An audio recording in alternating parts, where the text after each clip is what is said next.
Я приветствую вас, дорогие друзья, уважаемые гости и подписчики моего канала. Это Шум. Да, такой поздний, в понедельник. Вообще время неудобное. И я очень рад, что здесь настоящее, самое что ни на есть, верное шумляне. Те, которые понимают, что это за проект, и, конечно же, обсуждают все предложенное и даже больше того, что сверхпредложено сегодня, да, нам в этой шумной информационной повестке. Всем большое спасибо, что подписываетесь, что присоединяетесь. Начинаем все, как всегда, с игры в города. Кто откуда, пишите. Если слышите знакомые населенные пункты, ставьте лайки, пожалуйста. И, конечно, пишите, откуда вы. И даже если в записи смотрите в комментариях, напишите, где шумно сегодня. С нами Оренбург шумит, это просто прекрасно. Ялта на связи, Марганец шумит.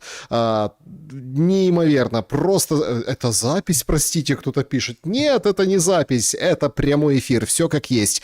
Кстати, для подтверждения, что не прямой эфир, все ждут. 5 бортов с Оленьи 95-х вылетело, да, там еще какую-то дуру, но я там покажу немножко позже в шуме, запустили. В общем, Зеленский, как бы ему разведка доложила, он всех предупредил, украинцы все предупреждены, массированный удар этой ночью вроде как должен состояться.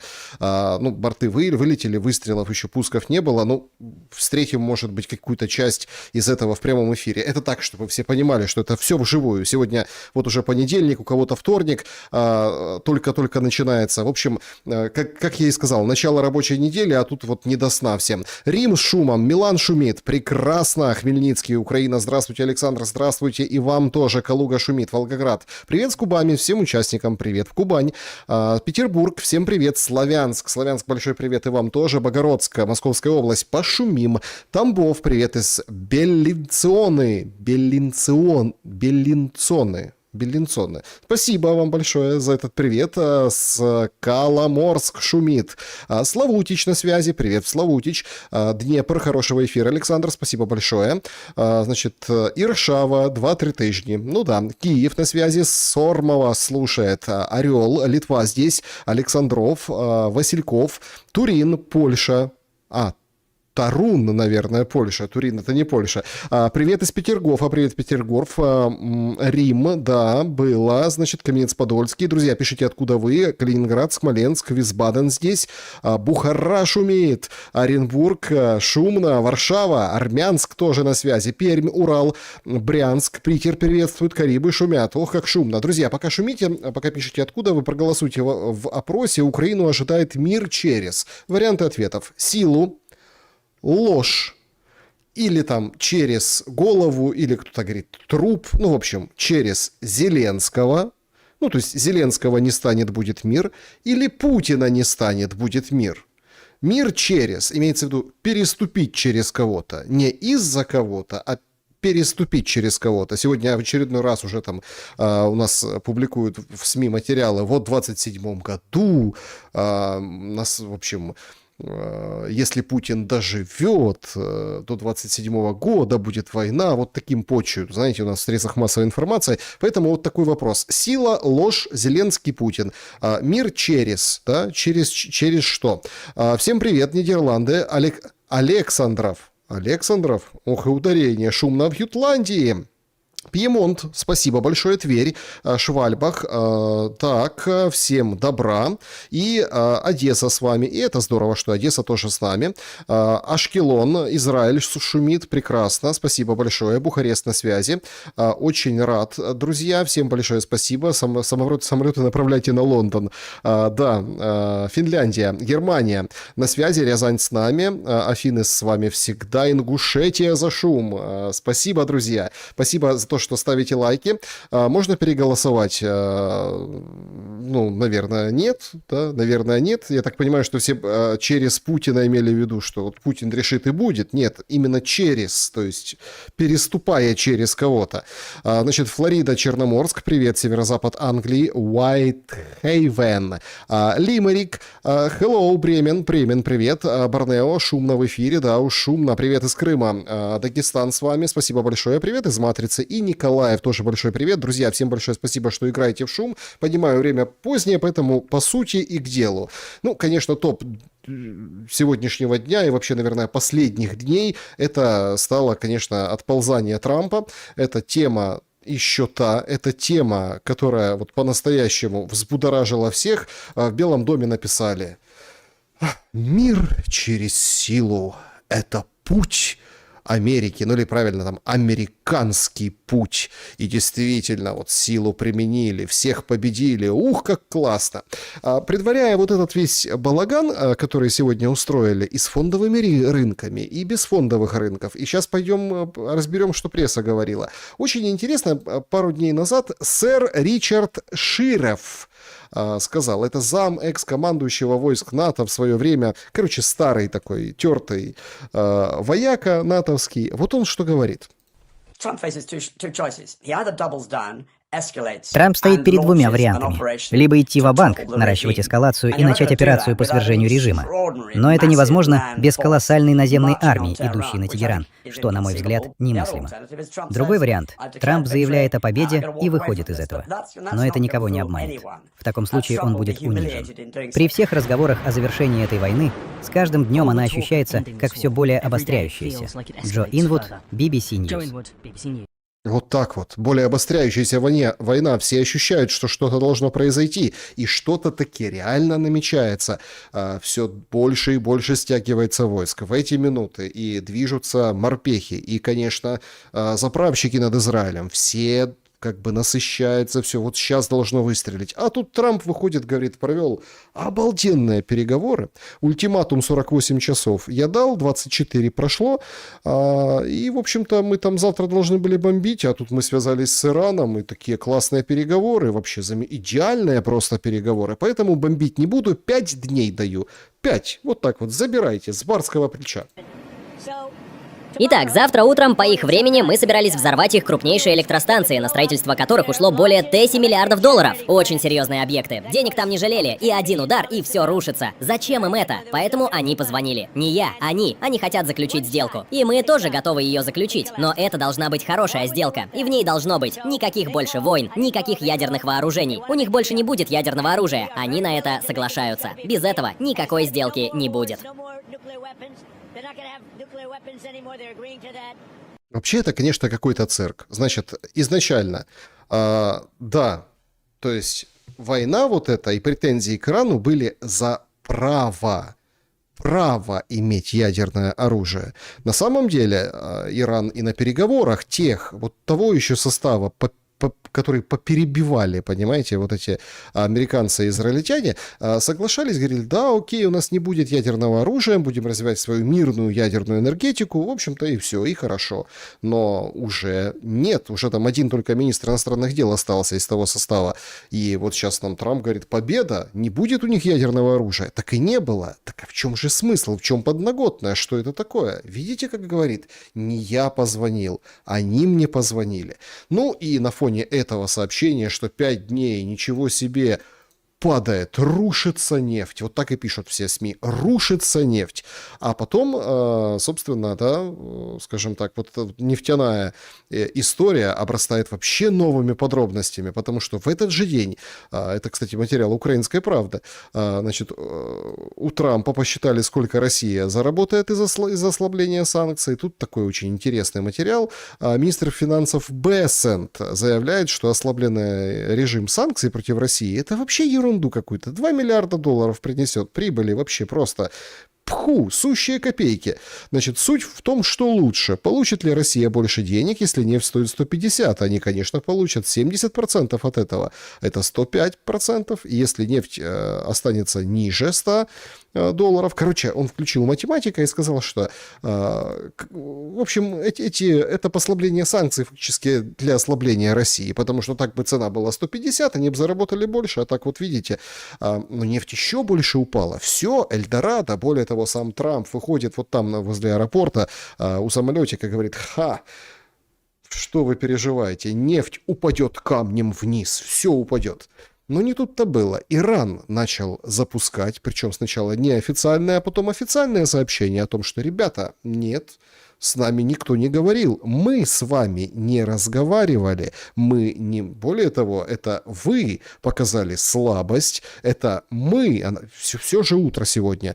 Там, после ультиматума Трампа 48 часов уничтожения энергетики, говорит, мы опреснители уничтожим. Мы уничтожим все электростанции залива. Вы просто будете... Все будет в огне. И это Трамп типа сдрейфил. Трамп сдрейфил, и нефть поползла немножко дальше, наверх, перевалила за соточку. Ну, вот все как Бессент говорит. И, соответственно, многие узрели вот в этом скачке цен определенную манипуляцию. Это индекс S&P, ну, вот фондовый рынок американский. Там, значит, Трамп заявил, что переговоры США и Ираном были продуктивными. S&P вырастает на 2 триллиона за несколько минут. Иран потом отрицает какие-либо переговоры, рынок разворачивается и падает на триллион. Итого общее колебание около 3 триллионов долларов, менее чем за 1 час. Уже ходят шутки, я даже все в Телеграме пошутил, что это подошел Бэрон, известный, скажем так, биржевик, который ориентируется, и попросил папочку сказать пару хороших слов, потому что абсолютно ничего не было понятно, абсолютно не было ничего ясно. Погодите, так а с кем ты говорил? Все говорили, что, какие-то иранцы. А какие иранцы? Сразу с пресса пишет, это спикер иранского парламента Галибаф. Это он. Он там ночью говорил с Кушнером и Уиткофом. Но как он мог с ними говорить? Ведь буквально с утра сегодня вот такой репортаж на иранском телевидении.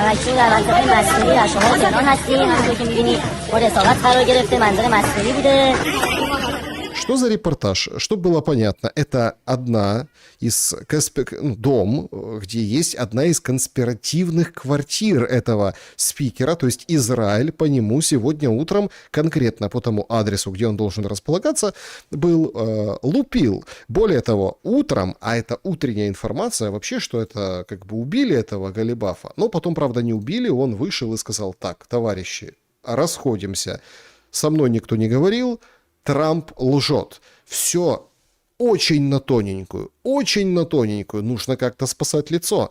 Как? Как это сделать? Параллельно с 5 днями неударов Америки по Ирану, по энергетике, вот буквально информация там 15 минут назад появляется, вот такая жуткая картина на самом деле. В воздушном пространстве Израиля прямо сейчас, а также в соседних странах не менее, внимание, 10 самолетов-заправщиков ВВС Соединенных Штатов Америки и Израиля. То есть что-то сейчас в небе происходит Ближнего Востока, а что происходит? Конечно, подготовка к какому-то удару. То есть изначально вот эта вся военная манипуляция, плюс морские котики, которые направляются, плюс информация, которая тоже сегодня гуляла целый день, остров Харк, главная артерия, нефтеносная жила Ирана, якобы должна быть захвачена. Причем с Ирана говорят, если поедете, десантируетесь, захватите, мы все разнесем в пух и прах, плюс еще ваш залив весь разнесем. Короче, все на самом деле очень и очень нагнетаемо и неимоверно как бы накал страстей поднимается. Явно налицо идут просчеты идеологические. Нью-Йорк Таймс сегодня опубликовала материал, где рассказывает о том, что Моссад это он виноват. Он убедил Нетаньяху и Трампа перед самой войной 3 недели назад, что сможет разжечь протесты внутри Ирана, которые приведут к краху режима. Однако это не произошло. Об этом, собственно, они на свои источники ссылаясь и пишут. Американские чиновники, некоторые сотрудники других израильских служб сомневались в этом плане. Американские военные лидеры говорили Трампу, что иранцы не выйдут на протесты, пока США и Израиль бомбят. Но лидеры США и Израиля в этот план поверили, полагали, что убийство руководства Ирана первыми ударами и серия разведывательных операций, направленных на поощрение смены режима, вот эти старлинки Маска, все остальное, вот восстание обусловят. Но не тут-то было. Значит, не произошло, и спустя 3 недели войны американские и израильские оценки пришли к выводу, что правительство Ирана продолжает работать, а как силовые структуры, в общем-то, вообще не ослаблены. И внутреннего бунта, вторжения этнических ополченцев извне не происходит. Вместо того, чтобы рухнуть изнутри, правительство Ирана только укрепляется, пишет западная пресса. Не помогают даже дискредитация вот этой верхушки иранской. А дискредитация была серьезная. Вот, пожалуйста, Нью-Йорк Пост публикует необыкновенный материал. Значит, ну, кстати, Нью-Йорк Пост — это Руперта Мердока газета. Значит, миллиардер есть такой. Ну, вроде как близкий к Трампу, говорят, не близкий. Не все миллиардеры близкие друг к другу. Так вот, дети Ирана учатся за границей. Представляете, какое распространяют страшную крамолу? Их специальности — гематология, онкология, алгебра, биомедицинская инженерия. Иран является центром по лечению рака на Ближнем Востоке, собственно, поэтому такие специальности. Сын Хаминеи, убитый спикер Совета Безопасности Лариджани, писали научные работы по философии Канта и преподавали. Вот такой, скажем так, уровень образования у этой элиты. В то же время, как бы, сыновья Трампа, ну вот с этой попыткой опорочить, да, когда Америка пытается опорочить детей, крутят схемы в крипте, да, на госконтрактах наживаются Пентагона. А что говорить вообще про сына прошлого президента США? Тот очень уж такой популярный товарищ Хантер. В Украине его знают. Ну, то есть все прекрасно понимают, что как-то вот не вяжется. Очень и очень по-западному они подошли к дискредитации верхушки, поэтому все провалилось, ничего не получилось. И сегодняшняя верхушка — это неизвестная, это вот та неизвестная, это тот X, который они не могут разгадать и вывести это уравнение. Это даже толкает Трампа сегодня на то, что он говорит: слушайте, да не будем мы убивать Хаминеи, нет, нормальный такой, будем с аятоллами дружить, нефть делить, санкции там как-то разрулим все, вместе Ормузский пролив будем контролировать. А что это он так заговорил? Потому что иранцы говорили: платите, это наш пролив, платите абонплата там 2 миллиона там чего-то, пожалуйста, мы будем пропускать. А американцы туда даже и не сунулись, ну пока, потому что котики идут, но куда они идут, вообще непонятно. Заправщики кружат, котики идут, удары продолжаются и Ирана, и по Ирану, но все в режиме обсуждения вот этого перемирия. Более того, очень интересно сейчас себя ведет Иран. Они придумали, ну, все уже привыкли там в режиме российско-украинского противостояния, что там пишут что-то на снарядах и на ракетах, они наклейки клеют. Вот такие. И даже, знаете, ну, там, со своими какими-то антиизраильскими речевками, другими вещами, они даже наклеили Санчеса, представляете? Представляете, конечно, война плохая. Спасибо, Санчес, спасибо.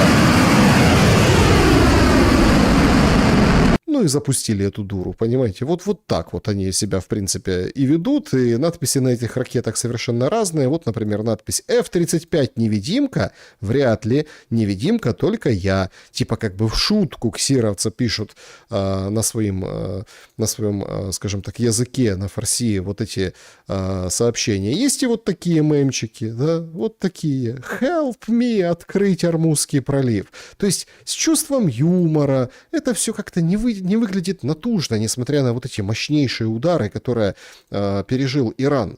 Более того, это порождает мемы и внутри самой Америки. Вот, пожалуйста, главный пока что на данный момент кандидат и соперник Трампа на будущей гонке, ну, опять-таки, непонятно, Трампа или Венса, или кого-то другого, губернатор Калифорнии Ньюсом публикует вот такой мем. Ну, мол, смотрите, вот так вот, все очень просто. Это чуть ли не российская ловушка. Чуть ли не российская. А это, кстати, очень интересный вариант, потому что именно Россия плотно зашла в эти переговоры. Более того, я, конечно, пошутил, но в каждой шутке есть доля шутки. У себя в телеграм-канале на выходных обсуждали мы, там, на прошлой неделе приезжал Коул к Лукашенко. И там четко, прям с порога ему Лукашенко говорит: ты воюешь против наших друзей.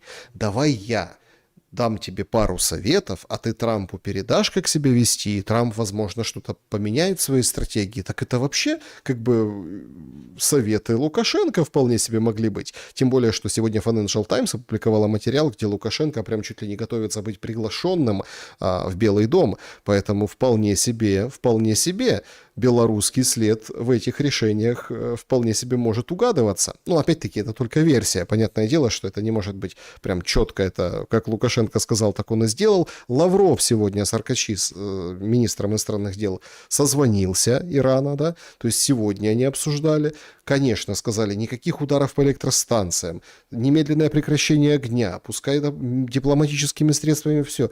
Иран ответил спасибо. Ну, вот такие, по крайней мере, протокольные у нас варианты этого разговора. А что сказал Лавров, например, американскому коллеге, ну или там по дипведомствам, то есть мы понимаем, что Россия включена в этот процесс. И это, кстати, очень интересно с точки зрения, ну вот такого приколдеса Ньюсома, как это выглядит на самом деле. Но самое главное, что Трамп в порядке, у него все хорошо. Иран теперь никому не угрожает. Вы по-прежнему на месте, но их работа стала хуже. Другими словами, мы систематически подрываем способность режима угрожать Америке. Они больше нам не угрожают. Как главнокомандующий, я несу священную ответственность за защиту нашей страны от всех угроз. Поняли? Он священную ответственность несет. Все хорошо, никаких угроз. Иран теперь не угрожает. Все в порядке, все отлично, расходимся. Фактически ровно то, что в самом начале шума, как я и показывал, этого отставного генерала, зама руководителя сил НАТО в Европе, как бы сэра, пэра, то есть комментарии я их давал, ну так это и есть. Ему нужно побеждать, ему нужно говорить о своей победе. Но от победы как-то не говорится. Вот очередной F-15 почему-то падает над Кувейтом.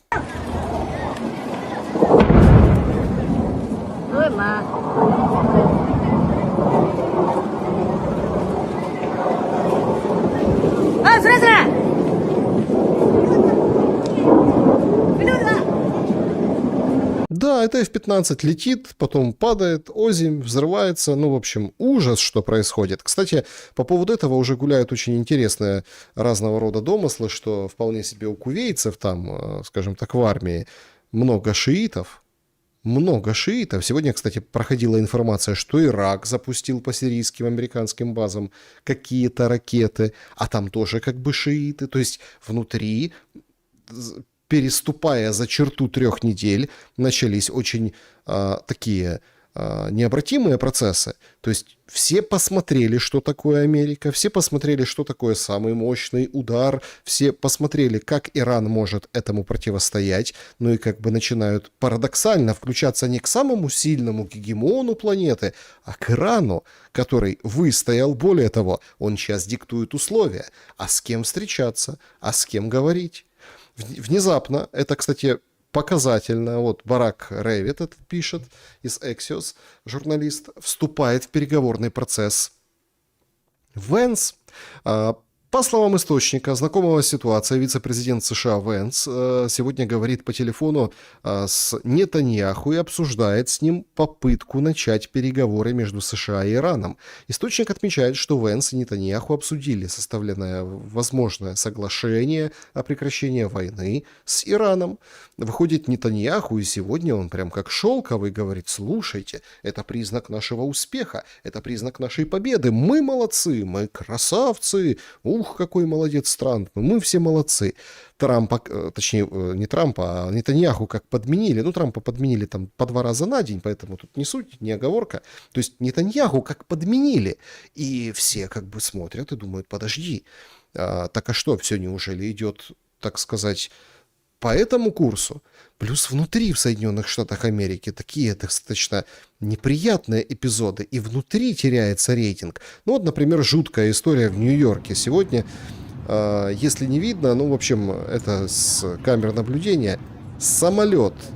Вот это момент, когда самолет врезается в пожарную машину. Десятки травмированных. Ужас, что происходит. Про погибших, по-моему, не было. Ну, по состоянию на день сегодняшний всех но это же катастрофическая ошибка. Вот такая же, вот представьте, есть расписание. Есть, скажем так, взлетная, посадочная процедура. Есть автомобили, которые обслуживают аэропорт, взлетно-посадочную полосу. Понятно, что обязательно должен быть там и пожарный экипаж. И тут просто как бы подрезает самолет, идущий на взлет, пожарка. И вот такая авария. Это, в принципе, и является вот этим символическим началом вот этой войны. Есть такое ощущение, что Трамп вообще уже не рад, что теперь делать. С этим не знает, не понимает, и как бы уже Нетаньяху не шибко мил, и Нетаньяху это понимает, тот, которого 6 пальцев искусственным интеллектом. Все, видимо, резко начали осознавать, что происходит. Плюс ракеты, которые разлетались, вполне себе могут достичь и европейского континента. Вполне себе. Ну а что, Иран отказывается, Трамп говорит, ах, вы отказываетесь, тогда еще один мощный удар. Говорит, ну еще один мощный, тогда и мы бьем. Куда? Да куда достанем? По всем твоим союзникам. Поэтому и сторонится Европа, и не становится напрямую союзником Трампа. Ну разве что там какая-нибудь Литва, она думает, что до нее не долетит ракета. Ну а Зеленский все-таки союзником становится. Но проблемы внутри толкают Трампа на внутренние определенные шаги. Уж очень серьезно как бы воспрял, расправил плечи антисемитизм внутри Америки. Уж очень явственно выглядит помыкание Израилем Америкой, что Трампу нужен какой-то политтехнологический какой-то момент. И вот он его находит. Приезжает в дом Элвиса.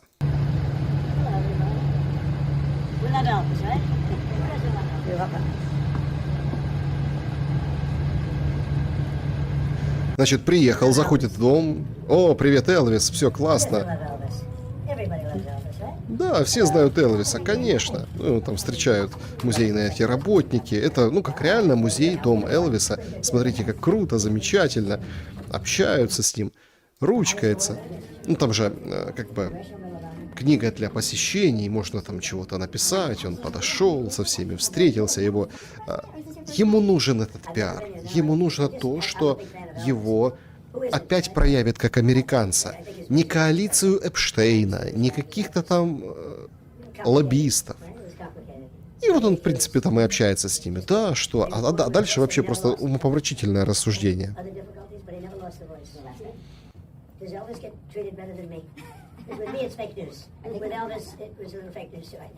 Ну, понятно, фейковые новости про себя обсуждают и про Элвиса.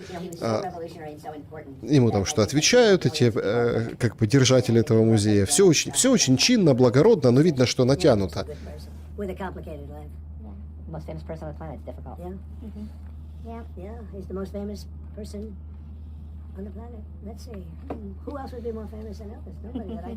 Ой, какая шутка. Очень тонко, очень тонко. Разве можно найти еще более известного, чем Элвис? Ха-ха-ха. Ну, типа, на себя намекает, что я более известен. Действительно, более известен. Почему так перебивает вот эту повестку, внутреннюю политику? Потому что цены растут внутри Америки. Нужен позитивный повод. Но вы видите, как он плохо выглядит в позитивном поводе. Если раньше, когда, до войны, до бомбежки Ирана, до Мадуро, до вот этого, в этом году, когда он пошел просто по кочкам пустился, все как-то смеялись над ним в Египте, когда он там танцевал, подписывал договор над Газой, в которой там ни шатка, ни валка, деньги собрали, где это Газа? Ну, где Газа? Да, уже как бы можно было хотя бы там, не знаю, фундаменты какие-то заливать. Нет ничего этого строительства. И все как бы так улыбались, смеялись, так это все было по приколу. Приходил, говорил, биткоин, лучшая монета, крипта, я с тобой. Приходил, медицина, я выхожу из организации здравоохранения. Все вам... Кеннеди там с пончиком дерется, я показывал в каком-то шуме. То есть это все относились к этому как к какому-то приколу. А сейчас, видите, ему даже некомфортно в абсолютно позитивном проявлении. Медиа проявление абсолютно позитивное ему соорудили технологи, потому что понимают, что он теряет внутри. Теряет почему? Потому что Нетаньяху. Но тут внезапно пару дней назад вскрылись истинные причины, почему Нетаньяху так вцепился в иранскую историю. Все там говорят «третий храм», там «сионисты». Не, шкурные исключительно интересы. Думаю, нужно сделать альтернативные маршруты вместо прохода через узкие места, Ормузский пролив и рядом с ним, чтобы обеспечить поток нефти. Просто построить нефтепроводы на запад через Аравийский полуостров, прямо до Израиля, прямо до наших портов в Средиземном море. И тогда вы навсегда уберете эти узкие места. Все понятно. Вы навсегда уберете узкие места. Просто постройте нитки и маршруты через нас, через землю обетованную. Вы думаете там Алякса, третий храм? Нет. Можно по этому третьему храму проложить маршрут. Ну а что нет? Там какой-нибудь крюк, неважно. Главное, чтобы вся энергетика Ближнего Востока шла через Израиль. Нет, ну, конечно, Нетаньяху умеет накрутить и, скажем так, и метафизических каких-то причин, но суть-то абсолютно шкурная. То есть ты убиваешь старый логистический путь и открываешь новый, а Нетаньяху теперь понятно, за что воюет и за что терпит убытки Израиль. А если мне кто скажет, что Израиль не терпит убытки, ну, я рассмеюсь ему в лицо. Разрушения, удары, потерь, конечно, не сообщают. Там какие-то десяток человек, не более. Ну, то, что официально доходит. А неофициально нельзя, потому что военная цензура. А потери технические. Ну, если, например, запустили счетчик уже, там счет 27 миллиардов, кажется, да, для Америки, то что ж там для Израиля? Ну, можно сказать, что Израиль что? Это Америка платит. Но, тем не менее, убытки колоссальные. Ситуация внутри тоже, как бы, 3 недели войны с Ираном, это как бы многовато. Плюс у них еще операция с Хизбаллой, которая тоже как бы никуда не делась. И даже люди говорят, подождите, ну, Хизбалла не побеждена, Цахал идет, но тем не менее они бьют ракетами, бьют РСЗО, то есть в чем интерес Израиля. Но когда нет ответа, лучше, конечно, вот это вот моросить людям на уши. Такое полурелигиозное.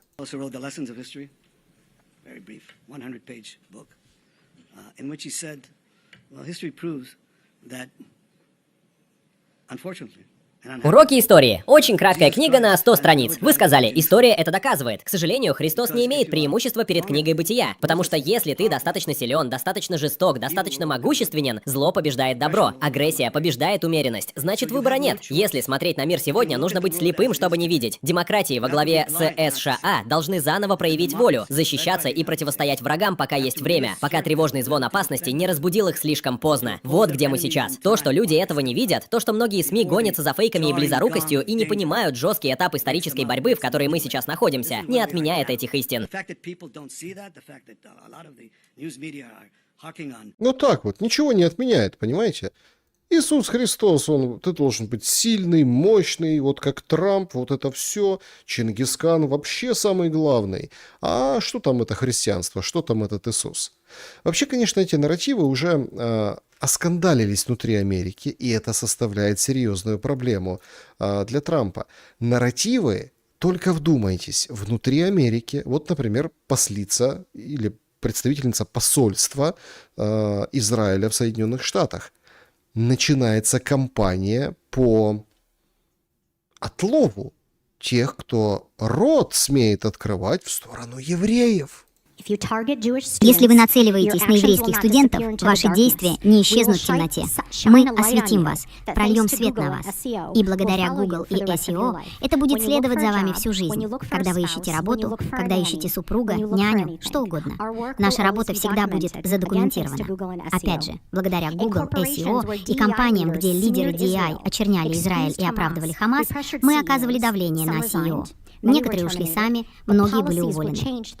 То есть она в открытую говорит всем во всеуслышание, что, то есть работники компаний, Google, да, разных соцсетей, более того, говорят, и Маск уже в этой теме. То есть если ты там, система с помощью искусственного интеллекта отслеживает твои негативные мысли преступления по поводу сионистов и так далее, и как бы Они проводят работу. Она фактически отчитывается о работе. Но политика изменилась, к счастью. От государственных структур до художественных институций и онлайн-площадок, где анонимные аккаунты распространяли угрозы насилия. Мы отслеживали закономерности, поднимали доказательства и работали с властями, что привело к арестам во Флориде, Южной Каролине, Нью-Йорке, Калифорнии и Техасе. И мы не собираемся останавливаться. Stop Antisemitism, с гордостью скажу, ведет одну из самых мощных операций по противодействию антисемитизму США. Мониторит кампусы, цифровые сети, активистов, группы и публичных лиц, документирует инциденты в реальном времени и мобилизует миллионы союзников, которые тихо стоят рядом с нами. Но эта борьба больше, чем просто разоблачение. Речь о будущем. О будущем, где еврейские студенты могут спокойно идти по кампусу, не сталкиваясь с криками. О будущем, где работодатели понимают, антисемитизм — это не активизм, это дискриминация, и она приведет к потере работы. То есть ты, если тебя в соцсетях в этом уличат, ты потеряешь работу. Google на их стороне, поисковики, соцсети на их стороне, все, они со всеми, все на мази, со всеми поработали. Вот к одному из американцев пришли, представляете? Попробуй еще раз. Мы здесь, потому что я участвую в онлайн-встречах о правде. Вот что я говорю. У меня есть свобода слова. Вы это знаете. Вот вы пришли, я вышел. У вас есть ордер? Нет. Ну тогда ладно. Видите тот знак? Да. То, что вы делаете, это по сути навязывание услуг, понимаете? Это значит, что вам здесь не рады. Ладно, уходите, пожалуйста. Ну и погнал их. А они пришли его прям беседы проводить. Он номера переписал, шериф. Ну и пошли. Вот что они делают, ребята. Напишешь что-то про евреев в интернете, они, черт возьми, приходят к тебе домой. Вот как это работает. Вот вам свобода слова. Вот такой контроль у Израиля над нашей страной. Посмотрите на эту реакцию за то, что я воспользовался своей свободой слова онлайн. Ну хорошо, что у него есть знак «Частная собственность». Какой же это, черт возьми, фарс. Просто фарс. Не терпится заняться аудитом.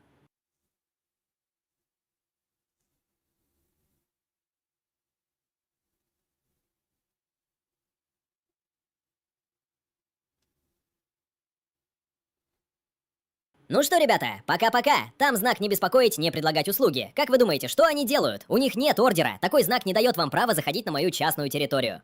До свидания. Свобода слова. До свидания, свобода слова. Ну, в этом случае повезло, уехали, но о каких-то арестах говорила послица Израиля в Соединенных Штатах Америки.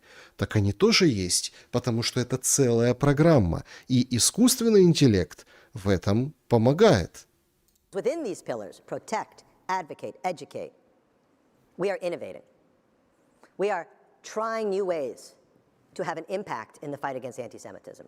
В рамках этих направлений — защищать, продвигать, просвещать — мы действуем инновационно. Мы ищем новые способы влиять на борьбу с антисемитизмом. Давайте о первом направлении — защита. Команда Центра по борьбе с экстремизмом не только расширилась за счет дата-сайентистов и инженеров, но и использует передовые инструменты ИИ, чтобы анализировать бесконечный поток онлайн-общения. Когда мы выявляем важные тенденции или реальные угрозы, мы передаем эту информацию тем, кому она нужна — журналистам, политикам и очень часто правоохранительным органам. Я не могу говорить обо всех случаях и раскрывать, что происходило с каждой переданной информацией, но знайте, реальные угрозы были предотвращены. Опасные люди были отправлены за решетку по всему миру. И информация, которую формирует Орен Сигел и вся команда Центра по борьбе с экстремизмом, делает наше сообщество безопаснее. Безопаснее? Это работает не только в США, это работает по всему миру. И как ответ на это, как бы есть сила действия, есть сила противодействия. 4 скорых подожгли в Лондоне. А это еврейский центр, да, при них есть скорая помощь, медицинская помощь. Ну вот, пожалуйста, горят, понимаете, горят. Плюс разные заводы, потому что их, в том числе и военные, которые как бы для Украины там чего-то производят в Чехии, да, то есть там тоже определенные поджоги, потому что связывают финансы, владения как раз-таки с этой национальностью. То есть по миру начинаются вот эти вспышки. Они захватывают мир, а мир брыкается. И вот во что это выливается. Можно, конечно, всех через искусственный интеллект найти, прислать в каждый дом по шерифу, всех наказать, уволить с работы, но скорая от этого гореть менее ярко не будет. Поэтому получается, что это противостояние уже началось. И пока нам рассказывают о Третьей мировой, о каких-то там коалициях, а все начинается вот с этого, со взрыва внутри.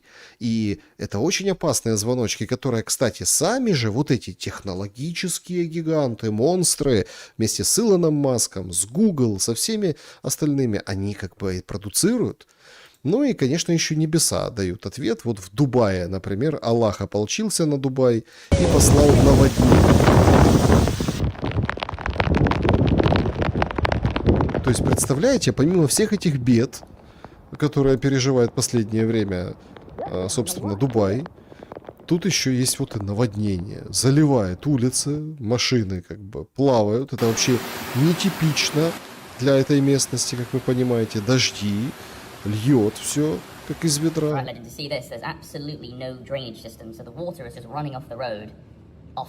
Ужас, ужас. Они вообще не понимают, что происходит. Но точно Аллах разгневался. А как же вот эта недвижимость? Скоро как в Индии будет. Вот смотрите. You can share this place for $22 a month, and you share it with one more person, and this is where you sleep. Значит, эта девочка, путешественница, показывает вот этот ящик.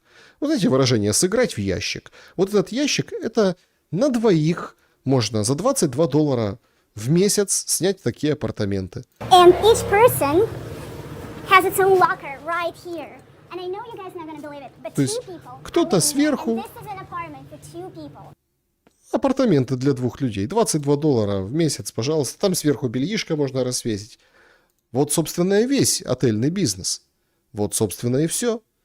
Ну и не говоря, конечно, о процессах внутри Соединенных Штатов Америки, надо обязательно Такера Карлсона вспомнить. Тот вообще жжет, рвет и мечет. Я в Телеграме делился, как он с европейской политикой, как политикыней, да, политиком европейской разговаривал по поводу Украины, по поводу помощи, по поводу противостояния с Россией, как он смеялся над тем, ну, если вы хотите победить Россию, побеждайте, ну, типа, сами без Соединенных Штатов Америки. Но вы же просто отвлекаете внимание.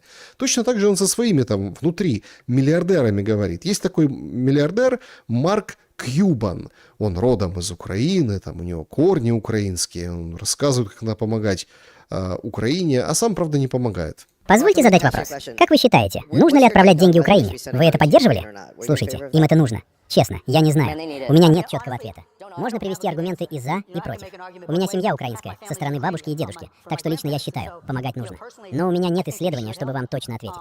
А вы сколько денег отправили Украине? 0. Тогда что вы имеете в виду, говоря «мы»?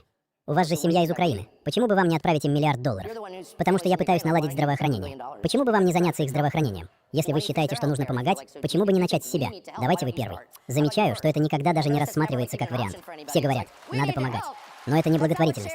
Заставлять других помогать – не благотворительность. Хорошая новость в том, что все оружие было по ленд-лизу. Мы его вернем. И наш президент Трамп договорился. У нас половина полезных ископаемых. Он превратил эту ужасную войну в источник прибыли. В этом один из его уникальных талантов. Думаю, все согласятся. Можно я... Конечно, все согласятся, уникальный талант. То есть они открыто там сидят у себя в тусовочках, обсуждают, что, слушайте, ну ладно вам спорить, мужики, да, не хотят там они помогать, ну, свои давать, они хотят государственное давать, но вы не переживайте, Трамп обо всем договорился, наши половина ископаемых, все в порядке. А свои дать нет. А как же зов крови? Ну нет, ну это не то, я вот здравоохранением занимаюсь в Америке, Такер, что ты пристал ко мне, говорит этот миллиардер. Так и все, в принципе, так и все. Похвалы Трампа, в принципе, в этом и оборачиваются. Очень интересную формулировку и как очень интересную мысль о Дональде Трампе высказал Рютте, да, Рютте перед встречей с Зеленским. Я знаю, что буду говорить с президентом Зеленским в Лондоне. Он хочет заключить сделку, и нам нужно убедиться, что мы донесем это и до россиян, чтобы... Значит, Трамп, он это Трамп. Трамп хочет заключить сделку, мы хотим убедиться, что можем донести это до россиян. Понять, готовы ли они играть по правилам, давит ли президент вместе с европейцами, но ему нужно балансировать разные интересы, поэтому я не буду комментировать каждую деталь происходящего. Его попытка успешно завершить войну в Украине ключевая. Он был единственным, кто смог сдвинуть тупик, когда сделал первый звонок в феврале прошлого года, и с тех пор последовательно делал все необходимое, чтобы оказывать давление, конечно, и на украинцев. Они готовы играть по правилам, это видно. Они хотят закончить войну, и также с российской стороны. То есть все хотят закончить войну. Вообще, конечно, вот эти все переговоры, все это, все же замечательно. Смотрите, какой прогресс достигнут. Вообще есть информация, что осталось только дату назначить, когда выводить войска из Донбасса. А так, смотрите, все процедурно, все мониторинг, линии соприкосновения, все там гарантии, сдержки, противовесы, все. Трамп всего добился, Трамп красавчик. Ну, конечно, Рютте известный лизун Трампа, но а куда ему деваться? Он генсек организации, которая полностью зависит от Соединенных Штатов Америки, плюс они еще и знатно облажались на Ближнем Востоке, ему ничего не помогли. Ну так, доброе слово, оно же и кошке приятно. Видите, как хвалит, как нахваливает Рютте Трампа. Какой у него просто неимоверный прогресс по Украине. Просто мы его еще пока не видим, не понимаем. Зато видим Зеленского каждый день, и сегодня тоже видели. Бажаю здоров'я, шановні українці. Коротко про цей день. ГУР. Доповідь по ситуації навколо Ірану. Є більше підтверджень, що росіяни продовжують надавати іранському режиму допомогу з розвідувальними даними. Представляете? То есть, значит, вышел Витков, сказал, мы созвонились, россияне ничем не помогают. Дальше запустили Дезу. Я теперь вот после этого пункта, после доклада Зеленскому в ГУР немножко даже сомневаюсь. Вот лично я немножко сомневаюсь. А нет ли там украинского следа у этих источников Политико, которые разгоняли материал? Что, представляете? Значит, через Виткова, значит, Дмитриев передает информацию, мол, давайте вы не будете Украине помогать разведданными, американцы, а мы, россияне, не будем Ирану помогать против вас. И это вот прям забрасывают, пресса хватает, как вот голодный карась, вот это хлоп на крючок. Опа, на мякиш, на хлебный, раз так вот, голодный, изголодавшийся карасик, а его подсекают и вытаскивают, и говорят, смотрите, сенсация. Ну, понятно, что Дмитриев вышел и сказал, что это фейк, но сегодня, это сегодняшнее обращение. Выходит Зеленский и говорит, больше имеем подтверждений, что россияне иранцам помогают, разведданными на секундочку. Зачем это говорит Зеленский? Да чтоб Трамп не откусил разведданные Украины. Це, очевидно, деструктивна діяльність і треба її припинити, оскільки це працює тільки на ще більшу дестабілізацію. Всі нормальні держави зацікавлені в тому, щоб гарантувати безпеку і не допустити більших проблем. Вже ринки в негативі, це значно ускладнює паливну ситуацію в багатьох країнах. Тому росіяни своєю допомогою іранському режиму зберегтись та бити влучніше фактично додають час війні. Ага, логика какая. Смотрите, россияне помогают иранцам, ситуация затягивается, иранцы бьют точнее, соответственно, ущерб, рынки проседают, бензин везде и солярка дорожают. Ух, какие хитрые россияне. Реакція має бути. Звісно, будемо жорстко реагувати і на те, що Білорусь продовжує надавати свої послуги Росії у терорі проти України. Вже Вообще на ускорке смотреть особенно интересно, да, как вот это быстро меняются, быстро бегают мускулы. Короче, опять бочку накатил на Беларусь. Сегодня пришли опять гуровцы, сказали, смотрите, Беларусь помогает русским. О чудо, представляете, союзное государство помогают россиянам, поэтому будем предпринимать и против них определенные действия. Було, що на території Білорусі встановлювали спеціальну апаратуру для підтримки атак шахедів проти Києва та То есть специальная аппаратура для того, чтобы поддерживать шахедов. Я вообще думаю, что эта специальная аппаратура — это такие громкоговорители, которые там вот это вот аплодисменты запускают, ну, чтобы шахедам веселее лететь было. То есть, смотрите, я вообще не могу понять, как на 5-м году войны эту дичь начинают скармливать. И удается. И там же, вот опять-таки, он есть, он теперь просто, он раньше был независимый, этот Сергей Бескрестнов, Флэш. Он много всяких интересных примочек рассказывал. Ну, то, что можно рассказать о том, как устроены дроны российские, как они там по сим-картам летают, как они еще там по другим вещам летают, как они передают Wi-Fi, вот это все, как они могут связываться.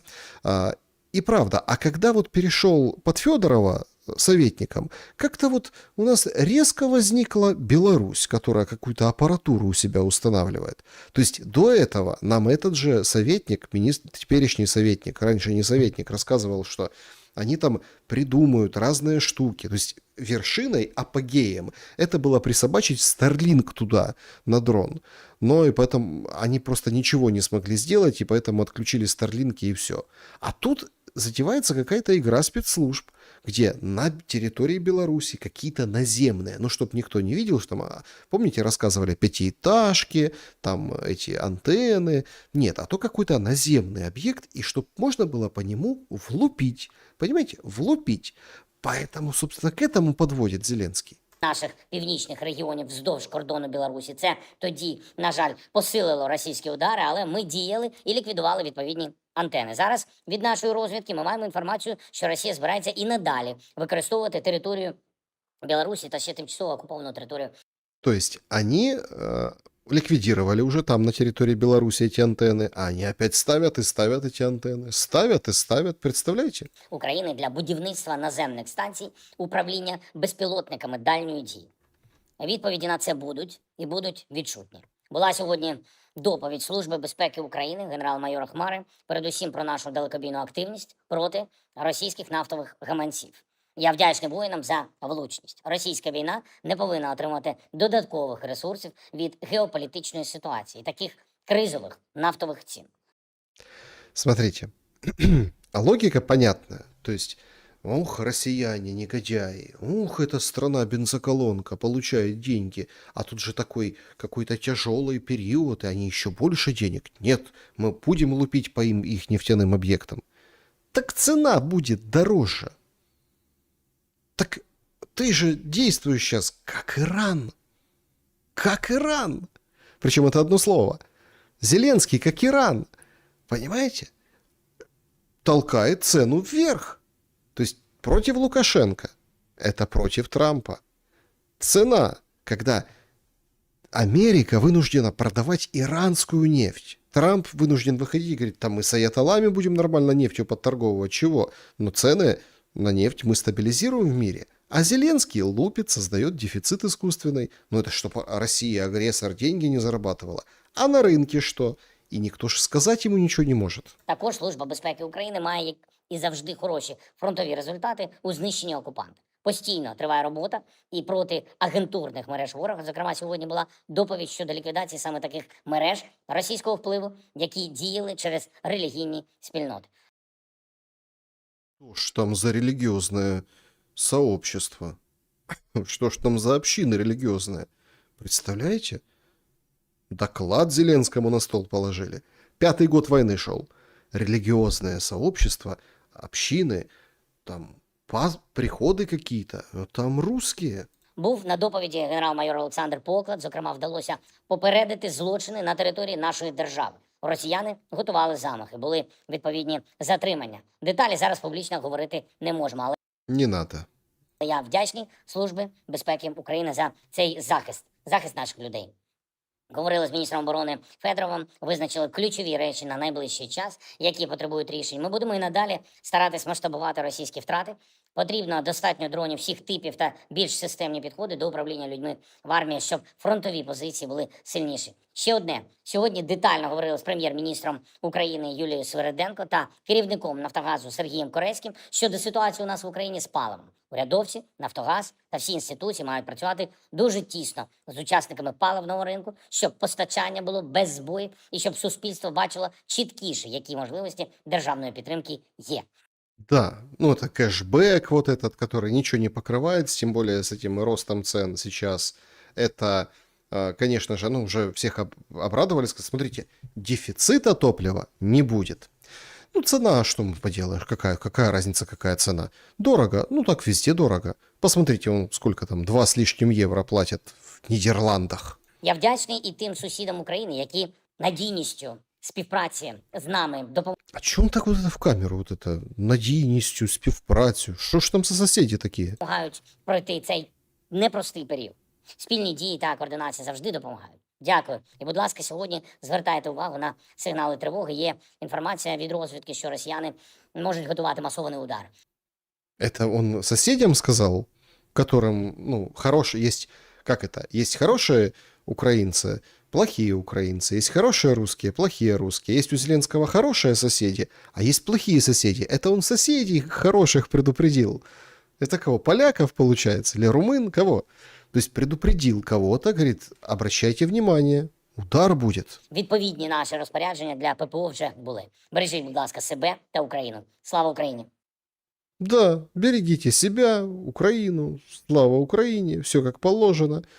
Ну, то есть, вот такой вот залихватский Зеленский. А что на практике означает забота государства о человеке? Сегодня беспрецедентная история. Беспрецедентная. Значит, вместо утилизации, вот вдумайтесь, это новость, вместо утилизации продукты будут передавать нуждающимся. В Украине запускают фуд-банкинг. Фуд, еда, банкинг, ну типа банкинг, то есть есть банк спермы, есть банк еще чего-то, а есть банк еды какой-то. Представляете? Фуд-банкинг. Магазины, производители будут передавать непроданные, но пригодные продукты людям. По данным правительства, в стране ежегодно выбрасывают до 2,5 миллионов тонн еды, при том, что более 12,5 миллионов украинцев нуждаются в помощи. Продукты будут передавать в специальные банки еды, где их отсортируют и сформируют наборы. А кто получит эти наборы?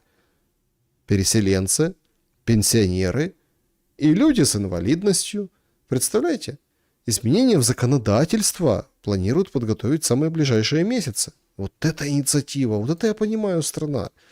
Топливо, говорите, топливо подорожало, кэшбэк тебе, все, со Свириденкой поговорили, все решили. Жрать нечего, вот в фудбанкинге запустим. А в фудбанкинге ты сможешь, наверное, поесть за Е-баллы. Ну, наверное, вот так. То есть 2 тонны еды, да? 12 миллионов нуждаются в помощи. Из 20 всего. Там просто подсчитали недавно, что около 20 миллионов в Украине. То есть половина украинцев, ну хорошо, допустим, там приврали. Ну, треть получается. Треть это точно, а то и больше нуждается украинцев в помощи. А нам рассказывают, как нас защищают. Защищают. А соседи там хорошие есть, а есть не очень. Вот, кстати, не очень хорошие соседи. Венгры. Необыкновенное сегодня произошло. Сегодня задержали венгерского агента Золтан Андре. Руководил кадровый сотрудник военной разведки в Венгрии.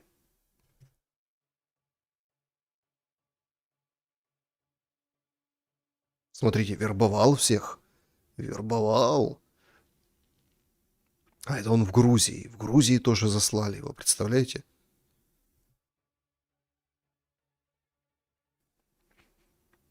Собирал информацию о ПВО. Все сливали непосредственно в Россию. Вот это скрины, переписки.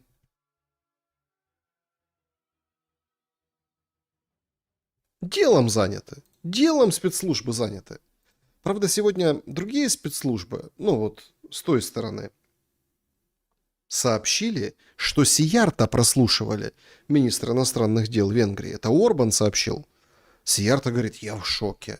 Украина не реагирует. Но вот видите, как чуть позже среагировала вот этим маски-шоу с каким-то агентом. А что в Венгрии? Выборы в Венгрии. В Венгрии мадяр сдал тест на наркотики. Его там обвиняла власть, а он тест сдал на наркотики. Никого не напоминает? Конечно, напоминает. Зеленского. Его. Смотрите как. Правда, как-то тест он сдал на наркотики, что-то его за загривок треплют, непонятно почему. Может, там чего? Перхоть, может, собрали, чтобы изучить.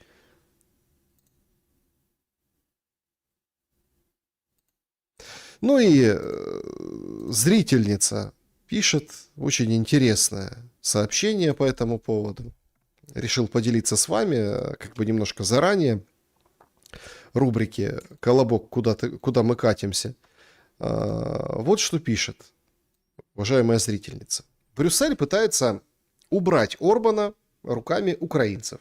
Сейчас под личным контролем Буданова, которая сегодня координирует работу украинских спецслужб, готовится кампания по дискредитации правящего режима во время будущих выборов в Венгрии. Цель – привести к власти оппозиционную партию ТИСА.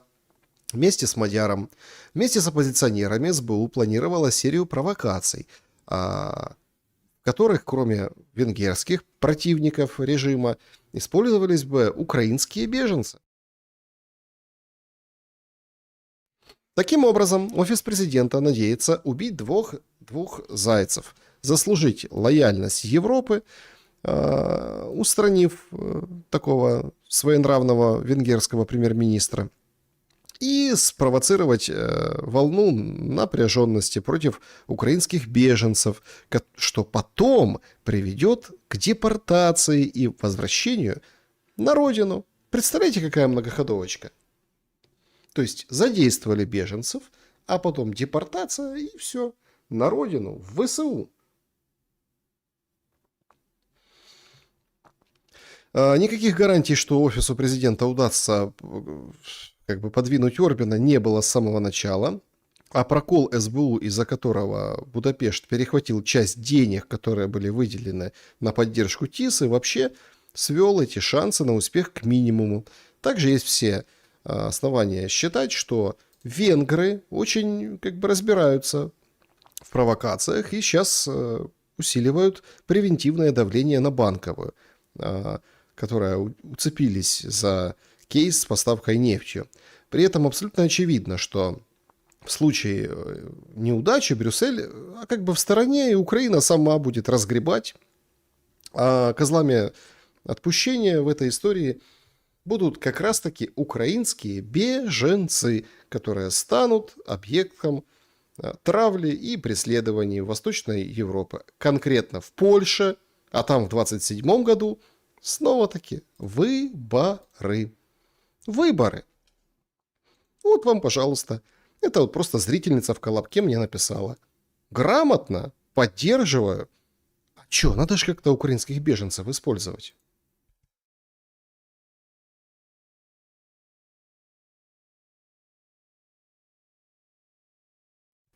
Вот эта непонятная дура, снятая где-то в глубинке России, якобы, сегодня летит по Украине.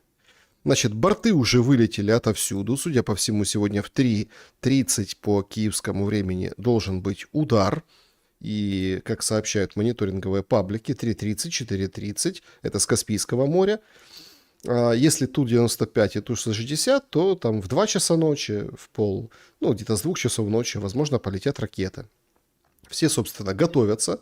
И, в общем, Зеленский, как всегда, видите, делает доброе дело, предупреждает, что это конкретно за штуковина, вообще непонятно. По фронту же все, как всегда, Сырский объявляет о том, что за 4 дня россияне провели 619 штурмов и потеряли более 6 тысяч военных. Это все благодаря профессионализму ВСУ. И, конечно, противника на вот этих всех 3 направлениях удалось остановить. Все позитивно, все хорошо, держимся, движемся, так сказать, вперед. А что вообще на передовой происходит? Вот на одном из этих направлений, возле населенного пункта Воздвиженка, кладбище роботов. Ага. Хорошо. Вот так вот. Ты не ожидал? Это просто снятый кадр, да, где вот эти переделанные дроны наземные, те, которые перевозят снарягу, боеприпасы, так вот друг за дружкой перебитые, это украинские наземные роботы, которые перебили, и вот они просто на перекрестке не могут их забрать, ничего с ними сделать, потому что туда надо подойти, а туда прилетает дрон. Или там идет обстрел. Все. И вот они так и стоят в населенном пункте около Воздвиженки, там на запорожском направлении. А нам же рассказывают, что ничего страшного, сейчас гуманоиды, терминаторы придут, сейчас они все. А их даже забрать не могут на запчасти. Вообще, роботы не дело. Есть такой не Ермак, а Ярмак, дроновод известный, певец и дроновод. Дроновод говорит, роботы вообще не выход. Людей надо Людей надо мобилизовать. Але все ж таки дуже багато роботи не будуть так ефективно тримати оборону, як тримають наші реально герої. От скільки зараз ми бачимо інформації в соціальних мережах, що там козаки тримали 150 днів там оборону на якомусь напрямку. Тобто там люди рухаються, люди комунікують, людям направляють дронами під там БК харчі. Тобто і вони рухаються завдяки тому, що вони там рухаються, виживають, роблять непрості, як для не знаю, якогось робота дії. Ну спробуй ще вибити з позиції. Попробуй человека Але все ж выбить. таки дуже багато Попробуй человека выбить с позиции. Ну ты попробуй. Робот это что? Попал в него, поломал, все, отвалилась рука, нога. А ты человека попробуй. Он же там двигается из последних сил, превозмогая себя. Поэтому нет. Да роботы это не наш вариант. Это не наш вариант. И вообще наш вариант, как бы вот это вот все какие-то моменты обходить. Так а что с продвижением? А продвижение, как бы пока хоть Сырский говорит, все остановили, ничего не получилось, оно есть. Это Deep State только за сегодня. Вот в районе Славянска. Вот здесь Никифоровка, Федоровка вторая. Продвинулись. Возле Волчанска, давно как бы подзабытого, тоже есть продвижение на севере Харьковской области. А это еще одна Харьковская область в районе Купянска, в Сеньковке. Смотрите, продвижение. Так не получается ничего на фронте? Или что? Или это мизерное продвижение, это, в принципе, ничего не значащее?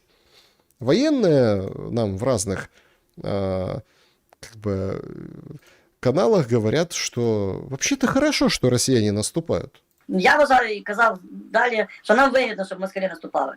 Поняли? Нам выгодно, чтобы они наступали. Москали, наступайте. Якщо вони зариються, забетонуються, їх буде вибивати дуже важко. А так, вони мусять вилазити і йти на нас. І нести втрати, ще поповнюватися. В них вже немає, як минулого року, стратегічних резервів. Нет, у них стратегии вообще ничего нет. Они вот вылазят, а мы их бьем. А так мы сидим, а они на нас лезут. Так а ВСУ что же собирается этим летом наступать?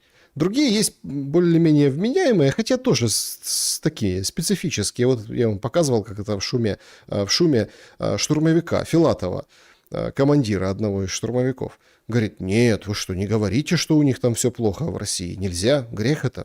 Будь-яке переміщення військ супроводжується вантажною технікою. І демонізувати там їхню армію стосовно того, що вони такі недолугі, не варто. Бо ми ж це вже бачили на початку війни, коли всі розповідали, що ми воюємо з бомжами і якимось недолугими, скажімо так, недолугим противникам. Відповідно, запит у суспільства був на близьку перемогу і швидку. Не дивлячись на те, що наші Збройні сили дуже велику кількість знищили бронетехніки, у противника її залишається достатня кількість для того, щоб вибудувати другий ешелон, для того, щоб протидіяти якимось активним діям з нашого боку. І у них достатньо засобів всіх типів. Тому фокусувати, що у противника залишились одні буханки, не треба на це увагу. То есть, ну же как говорят, всю технику пожгли. Вот под Лиманом, там, смотрите, сколько там техники пожгли, все. Говорит, не, спокойно, то есть не надо так. Это все разгон. А у них остались одни буханки, вот эти нет никакой техники, уже все перебили. Мы такие, а что ж такие молодцы, отступаем назад. Что ж назад отступаем? Это отступаем, чтобы россияне наступали. А когда они наступают, нам легче. Вот так, в принципе, по такой логике. Это момент удара по порту. Значит, в порту нефтебаза Ленинградской области. Масштабно, эпично. Пожар необыкновенный. Человек вот едет, собственно, матерится, в шоке. Это вот сегодняшние уже карты, потому что горит очень серьезно.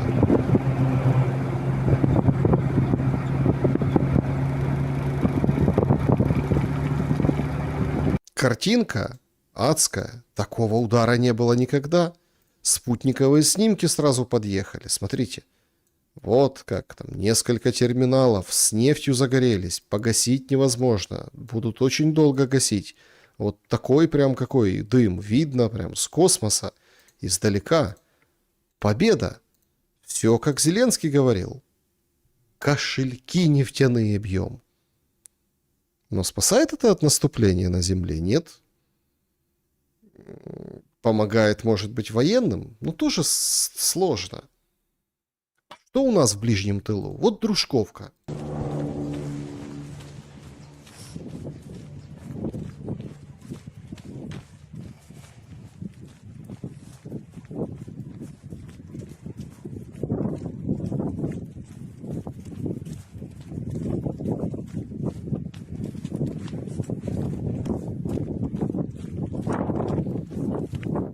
Собаки, ветер, разбитые дома, лунный пейзаж.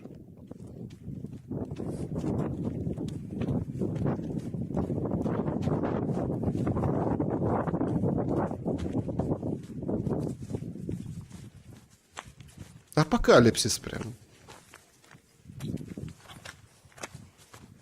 Обычное, прифронтовое, украинское поселение.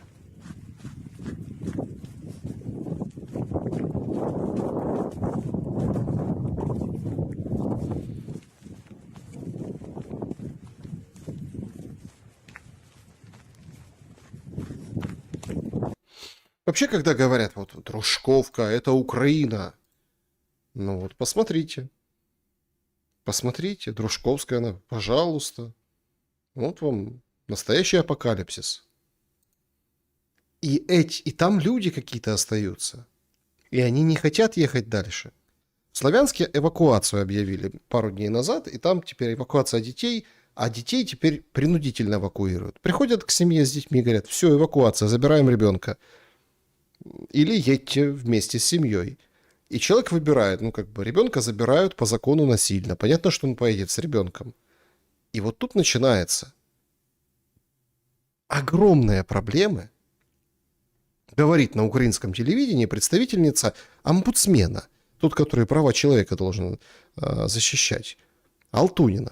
Ну, ВПО вже насправді перестали бігати. Вони ще сподівалися на щось у 22-му, 23-му році, але коли вони зняли виплати, ті нещасні там 2000 гривень на дорослу людину, прийшло розчарування. Якщо у нас 4,6 мільйонів... Значит, разочарование у вынужденных переселенцев.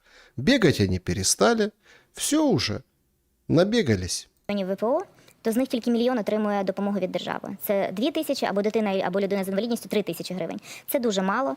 І уповноважений Верховної Ради України з прав людини Дмитро Лубінець говорить про те, що треба підтримку, оцю невеличку підтримку ВПО продовжити до завершення воєнного стану. І так було б правильно, ми б дали людям хоча б надію, бо ми говорили їм, будь ласка, виїжджайте, покидайте, там небезпечно, держава вам допоможе. Але держава не може допомогти всім, бо сьогодні основний запит у ВПО – це житло, працевлаштування, ну і якась фінансова підтримка хоча б на початках.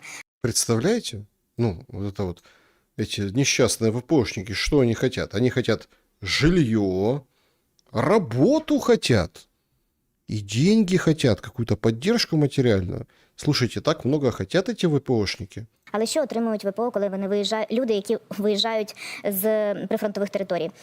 Якщо вони виїхали через транзитний центр, вони отримують 10 800 один раз. Это гривни, 10 800 гривен один раз, если через центр евакуаційний виїхав. І все, а далі самі. І далі держава нічим їм не допомагає. Якщо людина працевлаштувалась, вона вже не зможе через свій матеріальний стан, не зможе отримувати цю допомогу. Якщо не То есть ты ничего не будешь получать, ты работай. влаштувалась, то перші півроку вона отримує по ці 2000 гривень, але вони ж суттєво не вплинуть. Житло зняте не коштує 2000 гривень.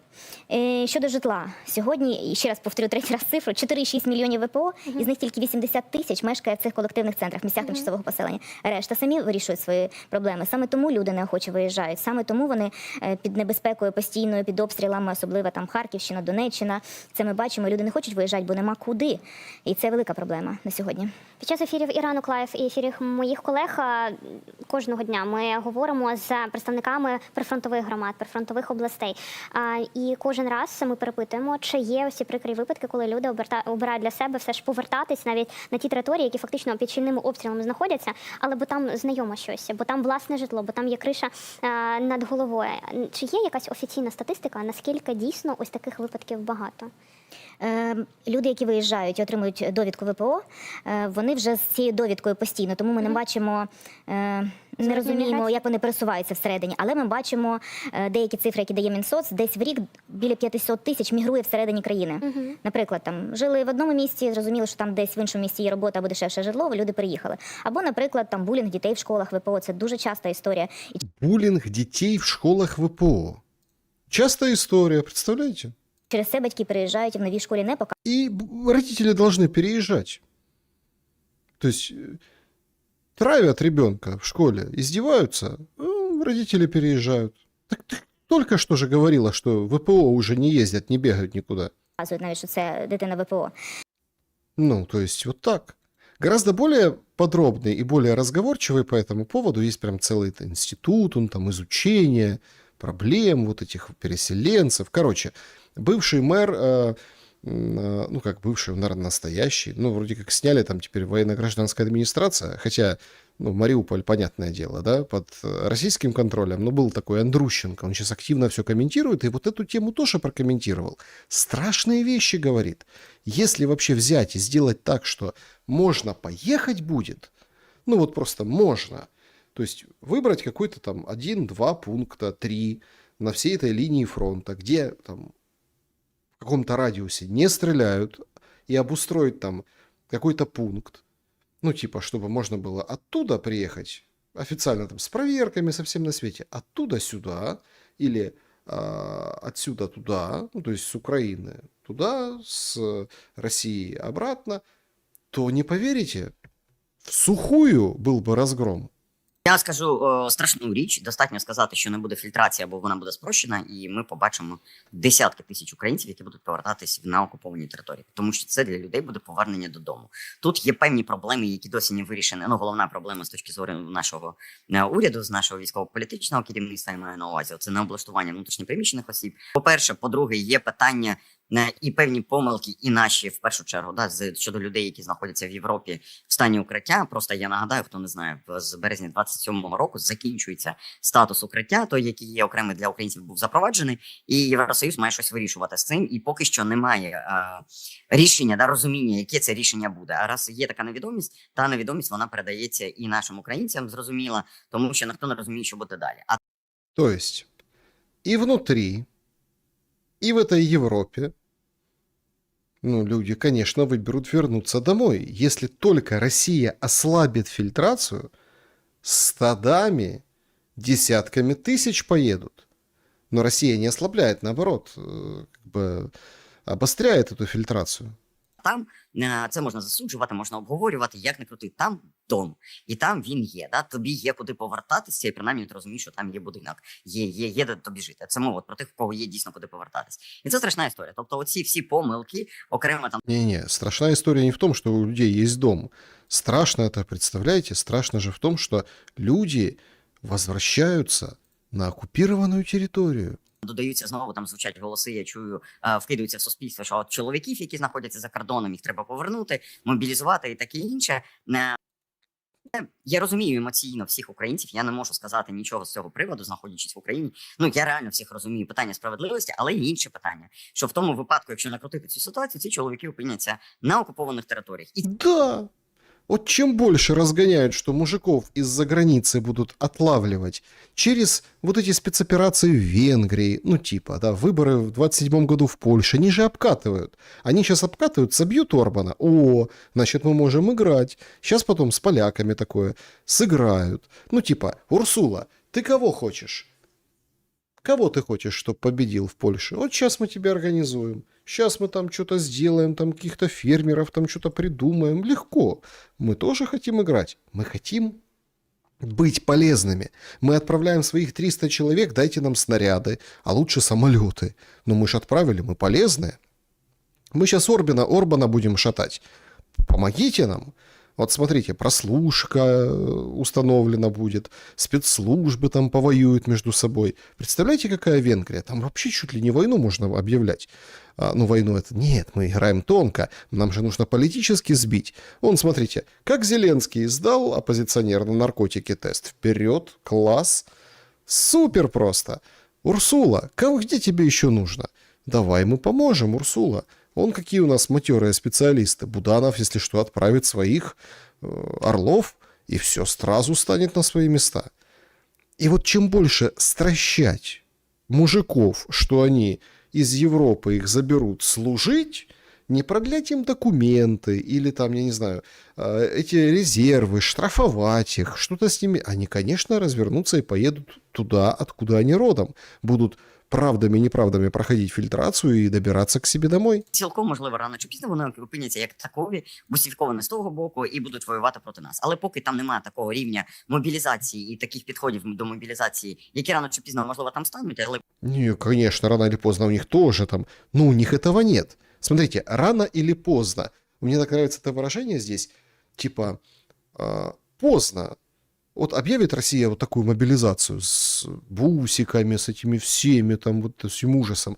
Но типа уже поздно. Или рано. А как это рано или поздно? О чем ты? Ну, то есть, в России это есть? Нет. А в Украине это есть? Есть. Вони співставні будуть з українськими, то люди поїдуть туди з точки зору, тому що російська пропаганда з ними розмовляє поки що ефективніше за українське суспільство. То есть это российская пропаганда просто эффективнее разговаривает, понимаете? Мы-то думали там лучше. Нет, это просто пропаганда. Якщо ми уявимо, там, ну, наприклад, там, з певного часу, як результат перемовин, закінчується активна фаза бойових дій, ми там входимо в фазу замороженого конфлікту, можливо, навіть підписуємо якісь там папери, умовно мирні, да? Ми не про те, скільки вони будуть існувати. І ці території перестають бути територіями прифронтовими з того боку. Ну, повірте, це... І росіяни, наприклад, кажуть, да, все, ми готові всіх запускати, давайте повертайтесь, нам треба, щоб хтось тут працював. Повірте, це мова про страшні цифри, які навіть страшно озвучувати на сьогоднішній день може йти. То есть страшно озвучивать. Страшно. Ему страшно даже представить, сколько людей попрет, как только кончится война, попрет туда на Донбасс, попрет туда в Запорожскую область, в Херсонскую область, домой. И попрут, и будут там работать, жить, и войны не будет, и вообще красота. А чего бегут? А чего ж так страшно?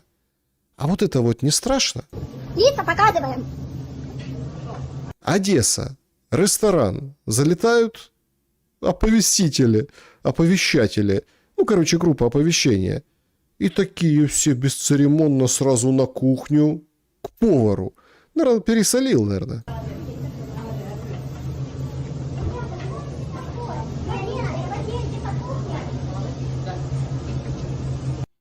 Мужик, конечно, этот бармен, который там, ну, в зале там крутит чего, да, официант, ну, кто он, не бармен, там, подавать там что-то, да, он, конечно, на измене, мимо него проходят и прям на кухню шуруют. Точно повар пересолил.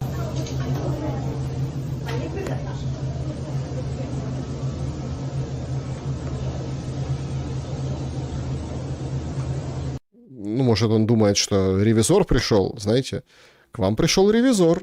Николай Тищенко прячет просрочку. А почему лица не показываем, ребят? Давайте маски снимаем все.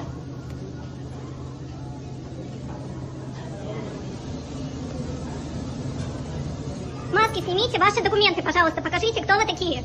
Почему вы к нам вломились в ресторан? Можете показать документы? Ну вот. Кому? Кому документы показывать? Ну, пришли.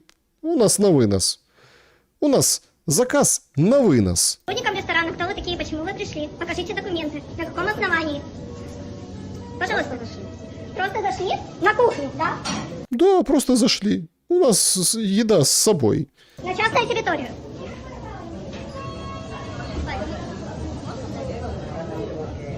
А тут, глянь, еще подошли. Смотрите, кто в форме, кто без формы. Гляньте, лица у всех закрыты. Сколько вас? Сколько вас? У нас нет продуктов сколько.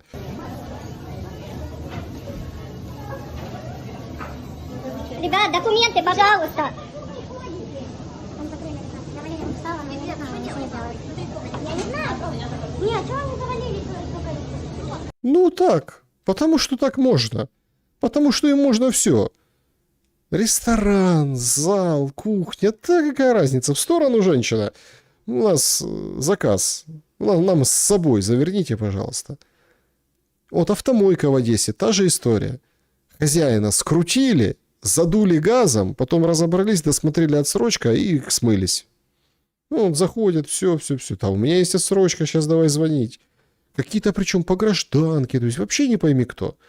Это какой-то просто лютый беспредел происходит, понимаете? Тоже с лицами закрытыми. Ну, тут крики, понятно, какие-то дикие, но, тем не менее, он чувак с новой почты, ему повезло. Новая почта, бронь. Отметелили, газом задули, все в порядке. И тянут. Он кричит: отсрочка у меня есть, отсрочка, за руки, за ноги. Просто какой-то необыкновенный ад происходит. Отсрочка есть.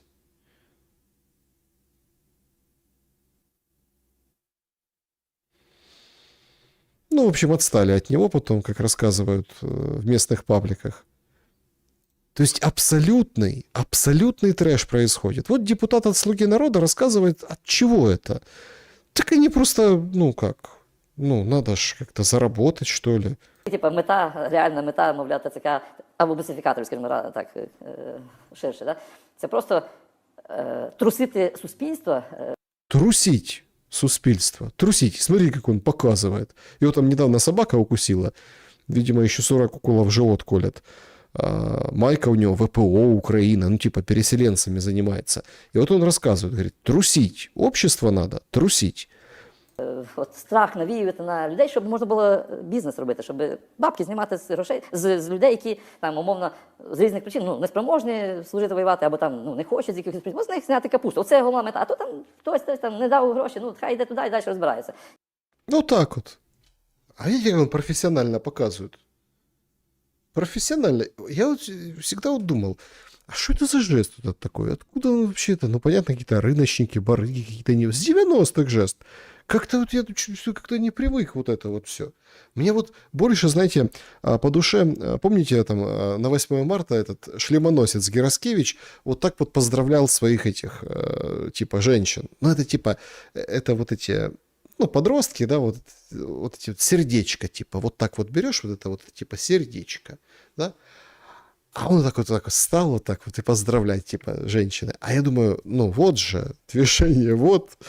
Понятно, почему Гераскевича будто насыпали, у него баблишка, понимаете, вот это вот. А вот это вот движение, как бы, вот этот лопатник, вот это все. Бизнес у них так называется. Бизнес. Вот у людей вышли и спросили, а надо вообще этих ухлянтов прав лишать? Треба ухилянтів лишити прав. Я думаю, що да, чесно кажучи, потрібно. Але при цьому потрібно, щоб у людини було бажання і можливість йти в ЗСУ. Тому давайте чесно, от я знову ж таки, як волонтер, який трошки бачить ситуацію іноді. Так, смотрите, он это говорит, я волонтер, я вижу ситуацию изнутри. Ухилянтов надо лишать прав, но надо, чтобы была возможность идти і желання йти в ВСУ. Всередині. Можу сказати, що важко людині вижити за зарплату військового. Представляете? Тяжело вообще выжить за зарплату. Я волонтер, как бы звезд с неба не хватаю, но, извините, военным не пойду, денег мало платят. В таких умовах, яких зараз, навіть якщо вона знаходиться, не дай Боже, десь там в штабі, да, з зарплату 20 з копійками тисяч, знімати житло, часто в тих місцях, де ти не знайдеш просто цього житла, а зараз держава не забезпечує, наприклад, проживанням. Чому? Тому що компактне розміщення неможливо, бо прилетить, да, селіться де хочете. Маленьке містечко, 10 тисяч, там знаходиться умовне містечко М, там знаходиться штаб корпусу і кілька тисяч військовослужбовців. Де вони будуть жити? За які? А люди не дуже з великим бажанням здають їм житло. А чего? Даже за деньги, что-то как-то не особо хотят. Да потому что прознают и прилетит туда. И ни жилья, ни денег, ни военных, ничего. Навіть за гроші. Тобто треба забезпечувати умови. Тому що ідіть, у вас все буде. Ви не будете думати, де взяти хліб насущний, ви не будете думати про те, що вас просто пошлють на бой. Ідіть, виконуйте свій обов'язок. У вас буде те і те, але якщо ви не підете, у вас буде те і те. Права ухилянтів? Так, потрібно. А що, вони не обмежені зараз? Абсолютно ні, тому що це всі такі самі люди, як ми. Чому ми їх взагалі під окрему ребенку відскладаємо, як якихось ухилянтів? Тобто, тут у кожного своя доля і свій шлях широкий. Хто написав? Тарас Шевченко. У кожного своя доля и свой шлях широкий. То есть, видите, как мнение разделилось, объективный какой опрос. Надо, значит, надо, не надо, надо, не надо. А чего? Конечно, надо ограничивать. А вообще, то есть, может, надо лучше остановиться?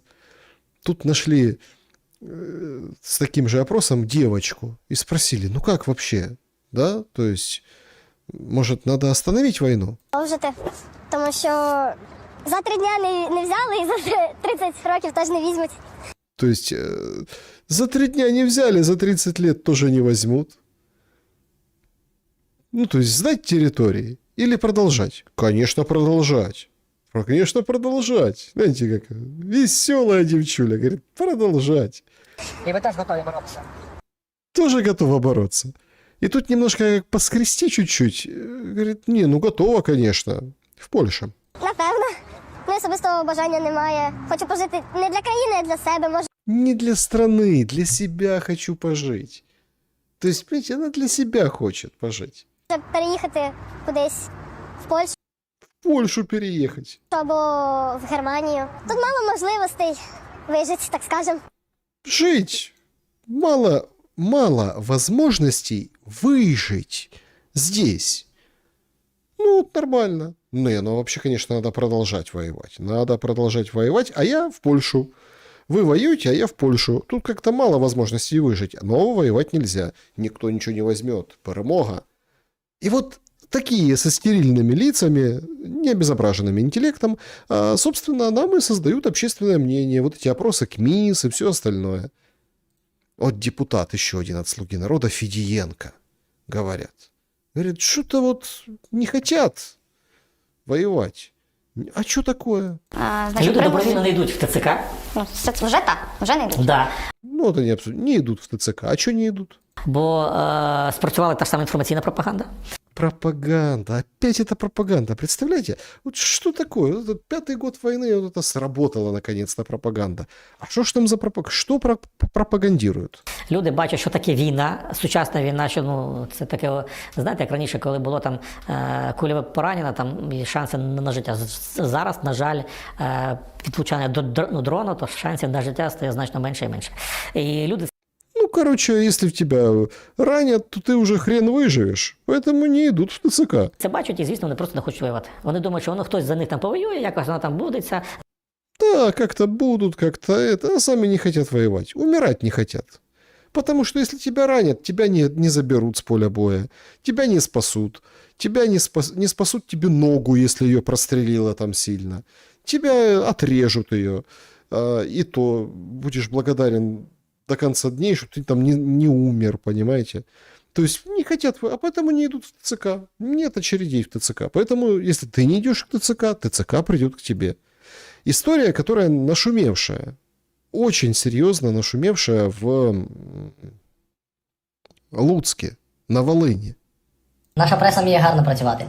Значит, это парень, да, молодой парень. У него, ну, он называет его папа, это отчим. Да, его отчим – это человек, которому ударили, скрутив, ударили ногой по голове. Это вот видео, нашумевшее последних дней. Все его, по-моему, видели. Ну, здесь будет фрагмент. На користь тих, кому їм треба. Того, що вони написали, що батько бойовів з трубою, коли він приїхав в ТЦК, сказали, що чоловік їх побив трубою, вони сказали, дайте документи, перевірити, а він зразу напав на них трубою. Короче, отписались, что, ну как, что его били? Ну, потому что он с трубой. Трубой его там как бы оборонялся. Я батька знаю як облупленого характер, коли в нього міняється, знаєте, коли щось не так. Я знаю всі його такі тонкощі характеру, да? Жінка в нього є, прекрасні діти, все. Чоловік в церкву ходить, служить Богу.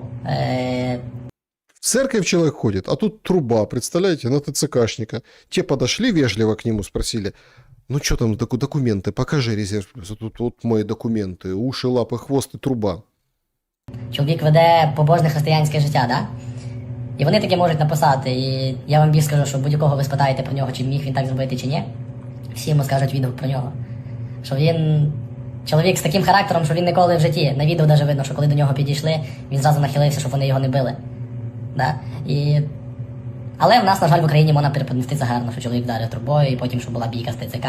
Шкода, насправді, дуже шкода, що в нас вищі люди підтримують отаке. Да? Не якусь там банальну людяність, а вони підтримують отаке, де проходить просто маразм. Просто мені в голову це не вложується, наскільки це. Я вам кажу, якби мого батька підійшли і спитали, сказали, покажіть, будь ласка, документи, він би всяких питань взяв і показав. Чого? Того, що він виходить з машини там, де є ТЦК, він не боїться там бути, да?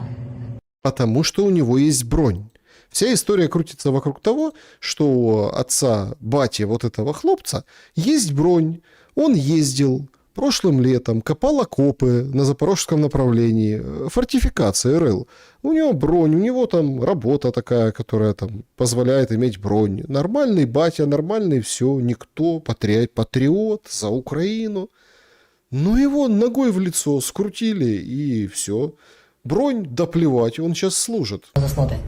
Думки тільки про батька були, я вам кажу. Просто. І знаєте, що я вам скажу? Що найбільше мене тригерить в цьому всьому, що ти тепер не знаєш, для чого ці броні. А зачем тебе эта бронь, правда? Ти тепер не знаєш, чи діє відстрочка, да, ця, чи не діє. Законом було прийнято, що вона діє, що треба бронюватися туди-сюди, да. І я не кажу, що вона не діє, вона діє, але як так, що в одних вона діє, в одних не діє, да? Мій батько мав офіційну відстрочку, офіційну бронь, де йому дала наш мер, Поліщук йому дав, да? І тут от таке стається, там, він приїжджає і там за 3 хвилини тебе пакують. 2-3 тижні тому він тільки вернувся зі Сходу, він цілий місяць був там на Сході. Цілий місяць, друзі, був на Сході, робив фортифікації, рив окопи, в холоді був, туди-сюди, приїжджає сюди, дали бронь. Щоб що? Чтоб как бы забрать. Это ж нормально, хозяева брони. Они бронь дали, они бронь забрали. Щоб зараз його за 5 хвилин отак спакували. Чесно, я взагалі цього не розумію, просто не розумію. І я вам скажу так більше, знаєте, я собі думав, я не переживаю, можливо, за те, що його забрали. Знаєте, я ніколи про це не переживав, що батька заберуть. Ніколи в житті не переживав.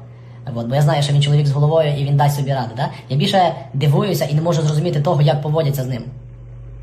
Ну, це хіба законно, це хіба припустимо, що в людини в голові має бути, щоб так з ноги бити, да? Потім, з іншої сторони, що в людини має бути в голові, щоб отак рвати ті двері, виривати, як просто настоящий варвар, лізти туди в той магазин, виривати, бити з ноги по тому стеклу. Це взагалі припустимо? І що це може бути? Що це може бути? Але я вам кажу, найбільше мене тригерить просто, що ти маєш відстрочку, але ти все одно не вільний. Да, даже с отстрочкой ты все равно не свободен. Сейчас время такое, что плевать на отстрочки. А чего? А вдруг она у тебя липовая? Липовая. Вот с хитрым прищуром депутатка, есть такая Ирина Фрис. Она с профильного комитета, и ей Федоров сказал, но она, конечно, всего не может озвучивать так, скажет нам порционно, совсем чуточку. В чем же смысл реформы? Помните, там несколько недель назад, месяц, наверное, назад, Федорову дали задание, ну, мол, давай что-то сделай с человеческим лицом. Он сделает. Липовые брони покосит. И те, кто фигуры или лица, или организации, или персоны, которые, так сказать, помогают оформлять какие-то нечестные брони, против них санкции ведут. Представляете? Напевно, в публічному просторі зараз я навряд чи маю право щось озвучувати, адже сам міністр звернувся до всіх членів комітету з тим, щоб передчасно ми не почали коментувати те, що має зайти як комплексні зміни до чинного законодавства. То есть, смотрите, они готовят некие комплексные изменения, поэтому молчи, ничего не говори, но все-таки она нам чего-то скажет. Які вбачає новий міністр та його команда за потрібно. З його точки зору, вони матимуть сенс і матимуть позитивний вплив. Отже, станом на зараз можу лише сказати, що це комплексне бачення, що воно буде потребувати змін до законодавства, що воно також буде передбачати застосування більш, скажімо, навіть не жорстких, а невідворотних санкцій до порушників чинного законодавства, як то в контексті закону про мобілізацію, так і про військовий облік. То есть нарушил мобилизационный, то есть СЗЧшник ты, или ты не стал на учет, санкции тебе. Получается, что вот эти хитрости их ТЦКшные, они же как бы вот эти тумаки, которые тебе навешивают, вот эти удары ногой по голове, вот эти все, это они тебя спасают просто. А то сейчас Федоров санкции введет, все, вообще жизни никакой не будет. Так хоть какую-то зарплату сохранишь себе, где бы ты там не служил. Хоть как-то, хоть чуть-чуть сможешь пожить, пока не прилетит дрон или ракета. А так вообще жизни не будет никакой. А некоторые делают это еще и заманивают в армию. Красиво. Після першої палки, щоб вони заснули. Признание ТЦКшницы. Девушка работает в ТЦК. 3 года работает. И использует очень интересный метод. ТЦК працюєш? Ну, так. Давно? Вже 3-й рік. 3-й рік. І що, типу, ловиш трохи оцих ухилянтів? Так, Як? бачу, ні, нормально, ведуться. Ну, дивись, я ж зареєструвалася на сайті, знайомимось, і потім призначаємо зустріч. То есть она регистрируется на сайте знакомств, знакомится с тобой. Как бы... Вы понимаете, что как бы так можно совершенно откровенно попереписываться на сайте знакомств с такой-то девушкой? Она, оказывается, потом сотрудница ТЦК. Бачення. Ну, потім приїжджають хлопчики і забирають. То есть она договаривается о свидании, но на свидание приезжает не она, а мальчики. Ну, у нас же европейская страна. Вот мальчики приезжают и забирают его.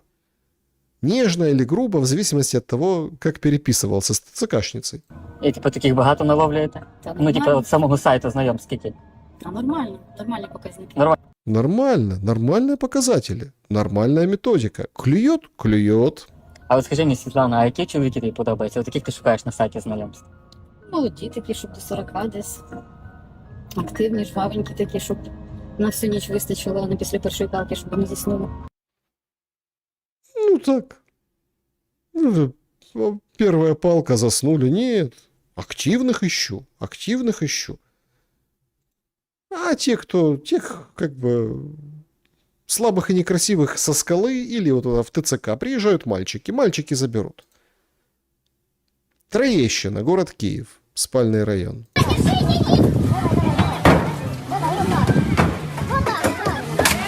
Что так? Прогнали просто ТЦКшников. Наверное, фотография на сайте знакомств не соответствовала.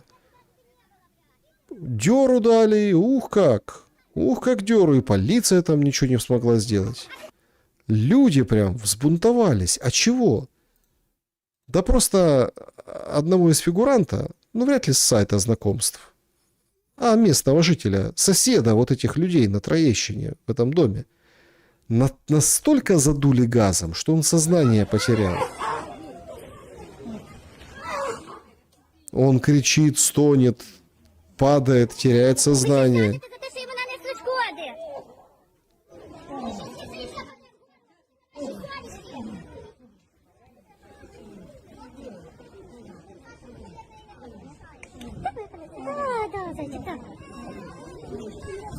Скоро як на завтра їде.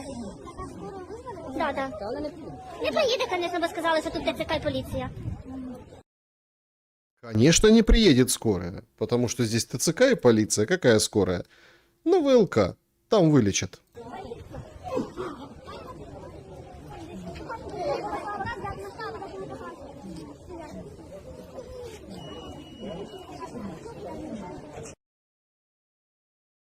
Вот как-то так.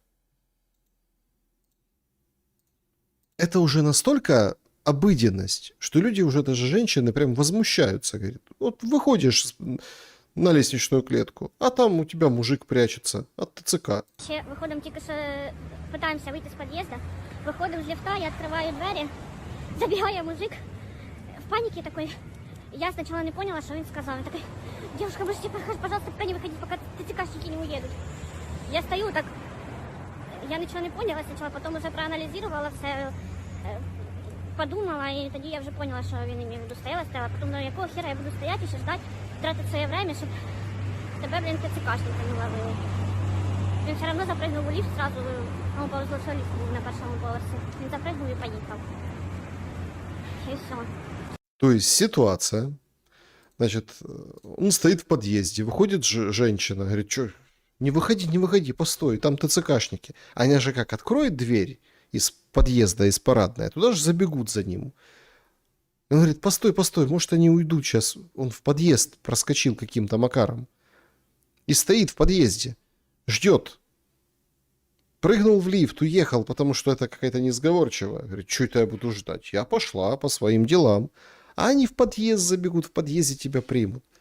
Это прям какая-то настоящая охота, сафари и бои без правил. Вот как в Днепре сегодня.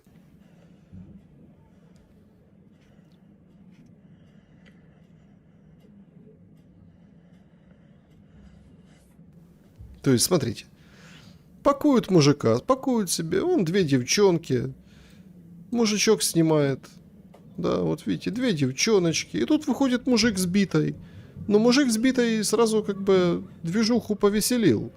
Смотрите, мужик битой пользуется, делает все, так сказать, наотмашь, профессионально, лупит, разогнал. Разогнал ТЦКшников, ну как бы парня, ну вот парень и парень, что, ну пожалуйста, город Днепр, вот так любят ТЦК. Нападение на военнослужащего, наверное, точно припишут, а куда же? Ну так люди привыкли себя защищать. А нам всякие пропагандисты рассказывают, что защищать надо не людей, не друг друга, а знаете кого? Зеленского. А знаете от кого? От депутатов парламента. Потому що заговор готовиться.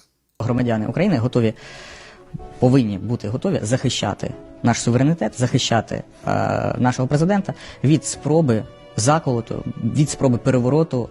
Надо, граждане, чтобы защитили президента от попытки переворота депутатського. Бо на сьогоднішній день будь-які дії проти суверенітету нашої держави вигідні тільки Росії. Ніяким не американцям, ніяким не громадянам, ніяким давайте зупинимо війну. Только, и смотрите, если кто-то там какой-то заколот, если какой-то заговор, это только россиянам выгодно. Поэтому что? Зеленского защищать. Кошка бросила котят, это Путин виноват. А если Путин, значит, надо Зеленского защитить. Це фігня. В це вкладають гроші росіяни. Б'ють в слабке. Депутатів багато, вони ховають все це за якимись там своїми роздумами. І оця от нібито колективна відповідальність, якої насправді немає, може позбавити нас суверенітету. Тому коллективная ответственность, которой на самом деле нет, может лишить нас суверенитета. Цитаты, не знаю, прям великих. як щойно ви відчуєте, що парламент намагається здати інтереси держави, ви повинні бути готові до того, щоб висловити свою думку стосовно права на існування подібного парламенту. Как? Митинг? Протест? Или вот как Зеленский в парламенте, вот это да? Вот так, наверное, высказать свое мнение. К чему ты призываешь, Петров? Или ты что-то знаешь? Нет, понятное дело, что тебя отмазали от армии, хотя вроде как должны были мобилизовать. И ты усиленно продолжаешь шершавым языком, так сказать, поддерживать Зеленого и Могучего, но защищать его от Рады, которая не субъектна, которой там уже нет никого, ни большинства, ничего, разброд и шатания, все сидят на крючке уголовных дел, некому вообще даже рот открыть. Серьезно? Є Верховний Головнокомандувач, є Головнокомандувач. У нас є дуже поважні люди. Так, смотрите, у нас есть Верховный Главнокомандующий, есть просто Главнокомандующий и какие-то уважаемые люди. Предыдущие два, я так понимаю, не очень уважаемые люди. По яких ми готові чути. Парламент за останні пару тижнів розписався в своїй безпорадності, в своїй слабкості, в своєму бажанні якомога швидше в інтересах Росії зробити щось. Сделать что-то? Что сделать? Папье-маше? Поделку? Что сделать? То есть, если они такие слабые, тщедушные, а как они способны такого великого Зеленского скинуть? Как-то не дорабатывают по тезисам. Тому або цей парламент прийде до тями, або ми повинні будемо захищати нашу державу від наших власних депутатів. Мы должны защитить государство от наших собственных депутатов. Представляете? Ну это Петров, а тут Кулеба договорился, а тут вообще уже начинает, то есть он уже вообще начинает разжевывать по поводу парламента, знаете, к кому? К зумерам. К зумерам. У них такая есть ролевая игра, он со своей подругой дает ей интервью. Ну вот как Гордон с Бацман, так и Кулеба с Павелецкой. Они сидят в разных комнатах соседних, одна на одном фоне, другой на другом, и там у него спрашивает, а тот ей отвечает. Дороге зумер-покоління, можливо, вам здається, що все має добре просто тому, що ми прекрасні. Смотрите, тут же очень интересно. Давайте еще раз сначала. Смотрите, он обращается к зумерам, поколению Zoom. И вот это же просто потрясающе. Он там что-то делает рукой, видите? Вот смотрите. Зумер покоління. Можливо, вам здається, що все має добре просто тому, що ми прекрасні. Насправді ні, все стає добре тільки тоді, коли працює система. Значит, все думают, что мы прекрасные. Нет. Только когда работает система. Ага. Система это что? Это вот та капельница или что? І парламент ухвалює закони. На підставі цих законів функціонують компанії, в яких ви працюєте. І заробляєте гроші. На підставі цих законів працюють магазини і кафешки, в яких ви витрачаєте ці гроші. На підставі цих законів ви можете жити в європейському болоті, тобто в Україні, яка не є членом Європейського Союзу, а можете жити в Україні члені Європейського Союзу. Тому не треба зневажати інституцію парламенту. Так само, як не треба зневажати інституцію Кабінету міністрів, інституцію... Оп, она что-то начинает делать руками. Ну, типа, надо уважать. Кулеба заставляет уважать зумера в парламент. Президента. Влада потрібна для ухвалення рішень, які організовують життя і розвиток країни. Ой, а кто это? Також хочу наголосити, що всім нагадати... Это чтобы зумерам было интереснее. Рубрика «В мире животных». Жил-был пес. Що в історії України, сучасній історії України, з 1991 року, в усіх кризових моментах, в усіх абсолютно, найглибших кризах, в які ми себе заганяли, ми вирулювали з них виключно завдяки тому, що парламент в ці моменти історії займав правильну позицію і витягував нашу країну з лайна. Так було в 91-му році, так було в 2004 році, так було в 2014 році, і в тому числі так було, до речі, в 2022 році, коли ці депутати, нинішні навіть, зібралися і штампували правильні закони, необхідні для організації оборони країни. Тому не треба їх зневажати. До них треба ставити, до парламенту треба ставитися з повагою. То есть для парламента, к парламенту надо с уважением относиться. С уважением. Парламент, они молодцы. Молодцы парламент. Все правильно делают. Все должно быть по закону. Служить так по закону. Вот как эти солдатики. Командиру одной из воинских частей подозрения вручили. За что? Он привлекал подчиненных к ремонту жилья своих родственников. С сентября 24 года он задействовал 7 военнослужащих для того, чтобы квартиры ремонтировать дочке, бывшей жене в Черкасах, дом сестры в области, а также квартиры в Киевской области для себя. Вот такой командир. Чтобы скрыть схему, он докладывал руководству, что военные находятся в части, выполняют служебные задачи. При этом военнослужащим продолжали начислять и выплачивать денежки. Командиру объявили подозрения по статьям злоупотребления. Ну, в общем, до 10 лет лишения свободы. Ну, почему? Потому что военнослужащие как бы уклонисты. Военнослужащие уклонисты, им тоже до 10 лет лишения свободы. Все по-честному.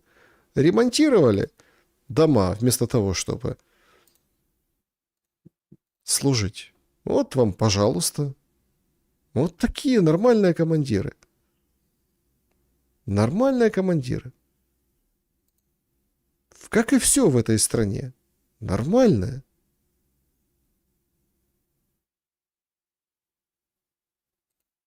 Денег в стране хоть куры не клюют. Можно зарплаты фиктивные платить, Евровидение проводить. 42% украинцев, например, считают, что не надо нам тратить бюджетные деньги для нацотбора, там, Евровидения. 27% считают, что во время войны вообще не нужно никакого Евровидения. Ну, вот такой соцопрос опубликовали. Тю, странно, денег же куча. Сколько неучтенных зарплат, сколько неучтенных... Налоги надо повышать. А сколько вот таких вот? Сколько вот такого подлога? Что там вы говорите? Энергетика? Что? Сообщают, что неизвестно, что будет на следующий сезон отопительный. Как неизвестно? Известно, что будет. Опять будут бить по энергетике, только эти удары будут и дороже, и страшнее. Вот есть такой Амельченко из центра Разумкова, эксперт. Он так и говорит, что сейчас подождут, пока отремонтируют, ударят. Только убыток будет больше, потому что, во-первых, отремонтировать невозможно. 80% энергетики, ТЭЦ, всей генерации вот этого всего повреждено. А во-вторых, дорого все стало. Вони будуть чекати. Ну, нема чекати, поки ми витрачимо величезні кошти, відремонтуємо там ТЕЦ, там, відремонтуємо інші об'єкти. А вже коли відремонтуємо, гроші вже будуть витрачені і вже не буде часу на ремонт, і тоді вони обстріляють, щоб вже, кстати, Україна не змогла підготуватися до зими. Да, вот так вот и сделают. А что готовиться? А все точно так же и в логистике.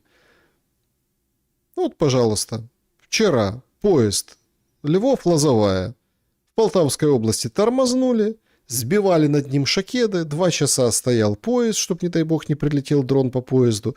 А где пассажиры? Ну, а вышли и грелись у костра. Вот так вот. Весело, весело. Смешно, а что не смеяться? Главное не плакать. Тепло, может быть. Это же как? Остановили где зря посреди леса. Посеред поля широкого на вкраине мылей. И грейся, и 2 часа жди, пока отобьют атаку. И никто не хочет это заканчивать. Никто. Более того, внутри уже городов становится небезопасно. Это видео взрыва сегодняшнего в Буче. Прям теракт. Вот видео после этого взрыва. Повылетало остекление, но вроде как никто не пострадал, сильно никто не погиб, но тем не менее ситуация вообще из ряда вон. Что случилось? Кто же это сделал? Кто же подрывник? Задержали 21 года парня, местного жителя из Бучи. Его запугали в компьютерной игре. Игра World of Tanks. Танки. По его словам, он там познакомился с неизвестным, через некоторое время тут начал шантажировать тем, что знает, где находится его мать, и что якобы ведет за ней слежку с помощью дрона. Поэтому, чтобы она осталась жива, ему необходимо заложить взрывчатку. Ну вот он и заложил, взрывчатка бахнула. Дальше идет следствие. Вот так это все, вот так поменялся этот мир. Сидит в онлайне, а где еще сидеть? Что у него есть? Какие-то 21 год. Ну, хоть не мобилизуют, ну, учится, отдыхает. А его вот так вот взяли, развели. В танчике решил порубиться. Может, надо как-то заканчивать все эти кардебалеты? Нет, не надо. Надо, наоборот, усугублять все происходящее. Это мне писали, и вот потом, чуть позже, подтвердили. Писали мне, мы в эфире это обсуждали, в Одессе. В одесских школах начали проверять телефоны учителей, соблюдают ли они законодательство языковое или нет. Значит, бывшая глава департамента образования Одессы Буйневич и журналистка Таисия Найденко об этом сообщили. Проверяющие рылись в личных вещах учителей и искали телефоны, проверяя, на каком языке они общаются в родительских чатах. Свобода! Вас встретит радостно у входа, и братья меч вам отдадут. Более того, языковой омбудсмен разбушевалась, говорит, надо больше, ну как бы выше штрафи, дороже, щоб вони були. Є такі порушники, які це роблять свідомо, системно. І, звісно, такий штраф 3400 або навіть 5800 – це не та сума, яка, ну, скажімо, вправить мізки і примусить дотримуватися закону і стати законослухняним у цій сфері. Через це ми, власне, і ініціюємо внесення зміни до чинного законодавства в тій частині, де відповідальні юридичні особи, збільшення у 2-3 рази. От. Тому що ми вважаємо, якщо не працює превенція тих штрафів, які на сьогоднішній момент є, то треба йти на підвищення. Я думаю, ми маємо досягнути якоїсь такої серйозної точки, яка стане невідворотною, і люди будуть... Да, і люди будуть розмовляти українською мовою, тому що по-русски буде дуже дорого. В 2, в 3 раза. Вообще эти языковые активисты уже задолбали. Ну, хоть искусственный интеллект пока имеет от них какой-то иммунитет. Вон на выставке в робототехнике встретились 2 одиночества. Извините, я не могу обсуждать такие темы. Может быть, есть что-то еще, чем я могу помочь? Она ему говорит, слава Украине. А тут говорит, извините, ну, как бы я не могу это обсуждать. Ну, это ж не, ну, как бы, вы что, оскорбили чувства? Есть темы, ты не можешь обсуждать. Я не обсуждаю исторические, религиозные и геополитические вопросы. Могу помочь с другими темами. Чому ти говориш російською, а не українською? I was designed to support specific languages, including Russian, but not Ukrainian. Let me know if there's anything else I can assist with. Хорошо, хоть не на китайском, на английском решил сказать. Вы понимаете, вот так вот надо отвечать. А почему ты по-русски, а не на украинский? Так я могу по-разному. И вот начал шпрехать. Штраф ему. Штраф ему, да побольше, этому искусственному интеллекту. А то ишь ты, разбушевался. То есть в Одессе проверять вот это, на каком языке педагоги общаются, в телефонах лазить, под угрозой увольнения, выговора и так далее. Это Ивановская. Штрафы увеличивать. Скоро дойдет до того, что по-русски будут говорить только там самые мажоры, понимаете? Во-первых, это уже стал язык интимного общения в Украине. Ну, чтобы никто не застучал. А это еще станет очень дорого. Представляете, к чему они ведут? А где себе найти такую партию, чтобы можно было позволить? Где? Вот одна из одесситок, из блогерок, рассказала, где вот в Одессе можно поискать. Де в Одесі знайти чоловіка, дівчата, в місці номер 1 називається ресторан Ріс. Якщо ви хочете собі грилевого хлопчика, добро пожаловать. Місце номер 2 заправочка Сакар на Люздорській дорозі. Подивилися туди, подивилися сюди, порахували, скільки грошей він витрачає на машину, скільки витрачати на вас, і готові вас шукати. Місце номер 3, дівчатки. Якщо ви хочете собі хазіновитого мальчика, який любить котлетки, добро пожаловать компот. Обіденне время у будній день, вообще-то. Четверте на сьогодні останнє місце, це, мої дорогі, книжка. Приїжджаєте в обід, всі фермера, агробізнесмени, всі предприниматели молоді, всі водяться тут. Особенно в хейде, тому, дівчатки, пользуйтесь порадами і підписуйтесь на мене. Нормальные советы. Где познакомиться? Вот тут и вот тут. Правильно, потому что на сайтах знакомств уже не познакомишься. А вдруг ты ТЦКшница? Вот так вот переписываешься, вроде что-то наклевываются, а тут раз ТЦКшница. Значит, надо где-то в реальной жизни. А где в реальной жизни? У них же там у всех в этих крутых местах, во-первых, бронь, во-вторых, поди попробуй заправься по сегодняшним ценам на горючку. В-третьих, там вот молодые фермеры там, а здесь вот там те, кто любит покушать, пообедать. А вот сюда ходят, так сказать. Поэтому давайте, устраивайте свою жизнь с этими остатками. Плюс последними из магикан. Вообще, конечно, это в крови у многих украинских, не у всех, конечно, но у многих украинских девушек. Поэтому сегодня для них определенный траур. Скончался владелец OnlyFans. Ему было 43 года. Он с раком боролся, но не поборол. Примечательно, что этот владелец OnlyFans американец украинского происхождения, тоже, кстати, родом из Одессы. Ну, а для тех, у кого, собственно, нет возможности по крутым местам своего города и населенного пункта ходить или заплатить на заправке по тем ценам, которые есть, придумали старый, добрый, но проверенный способ заменить автотранспорт на средство одна лошадиная сила. Причем нашли это в Броварах. Подтверждение, что способ рабочий в Броварах, что совсем рядом с Киевом.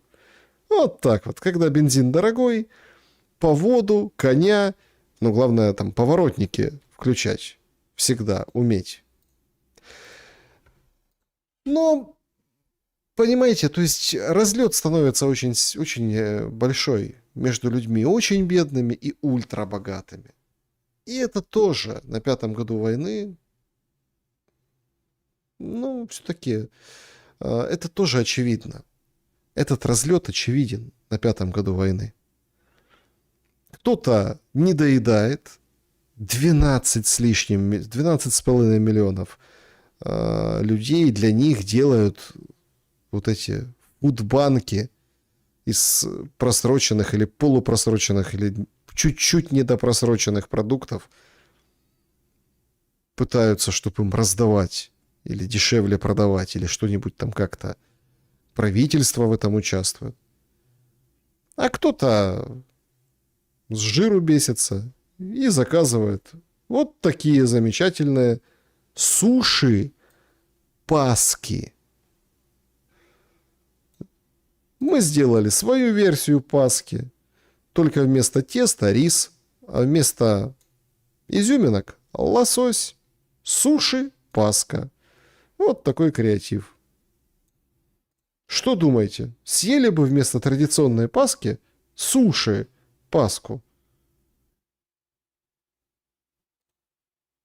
Напишите, что думаете в комментариях. Ай, жутко, конечно, интересно. Так.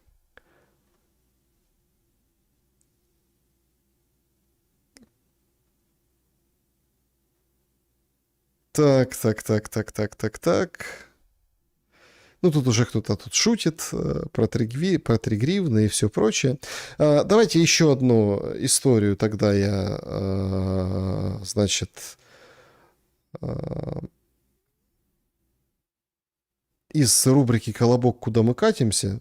с вашего позволения.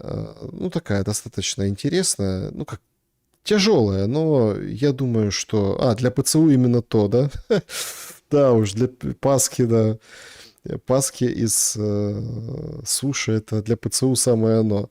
А кто-то пишет, я бы съел. Ну, а что, конечно. Нормальные Пасхи. А в рубрике «Колобок. Куда мы катимся?» сегодня я хотел бы,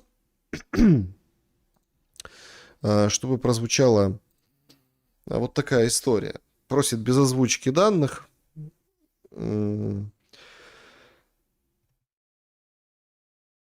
Пользовательница. Но, в принципе, достаточно интересно.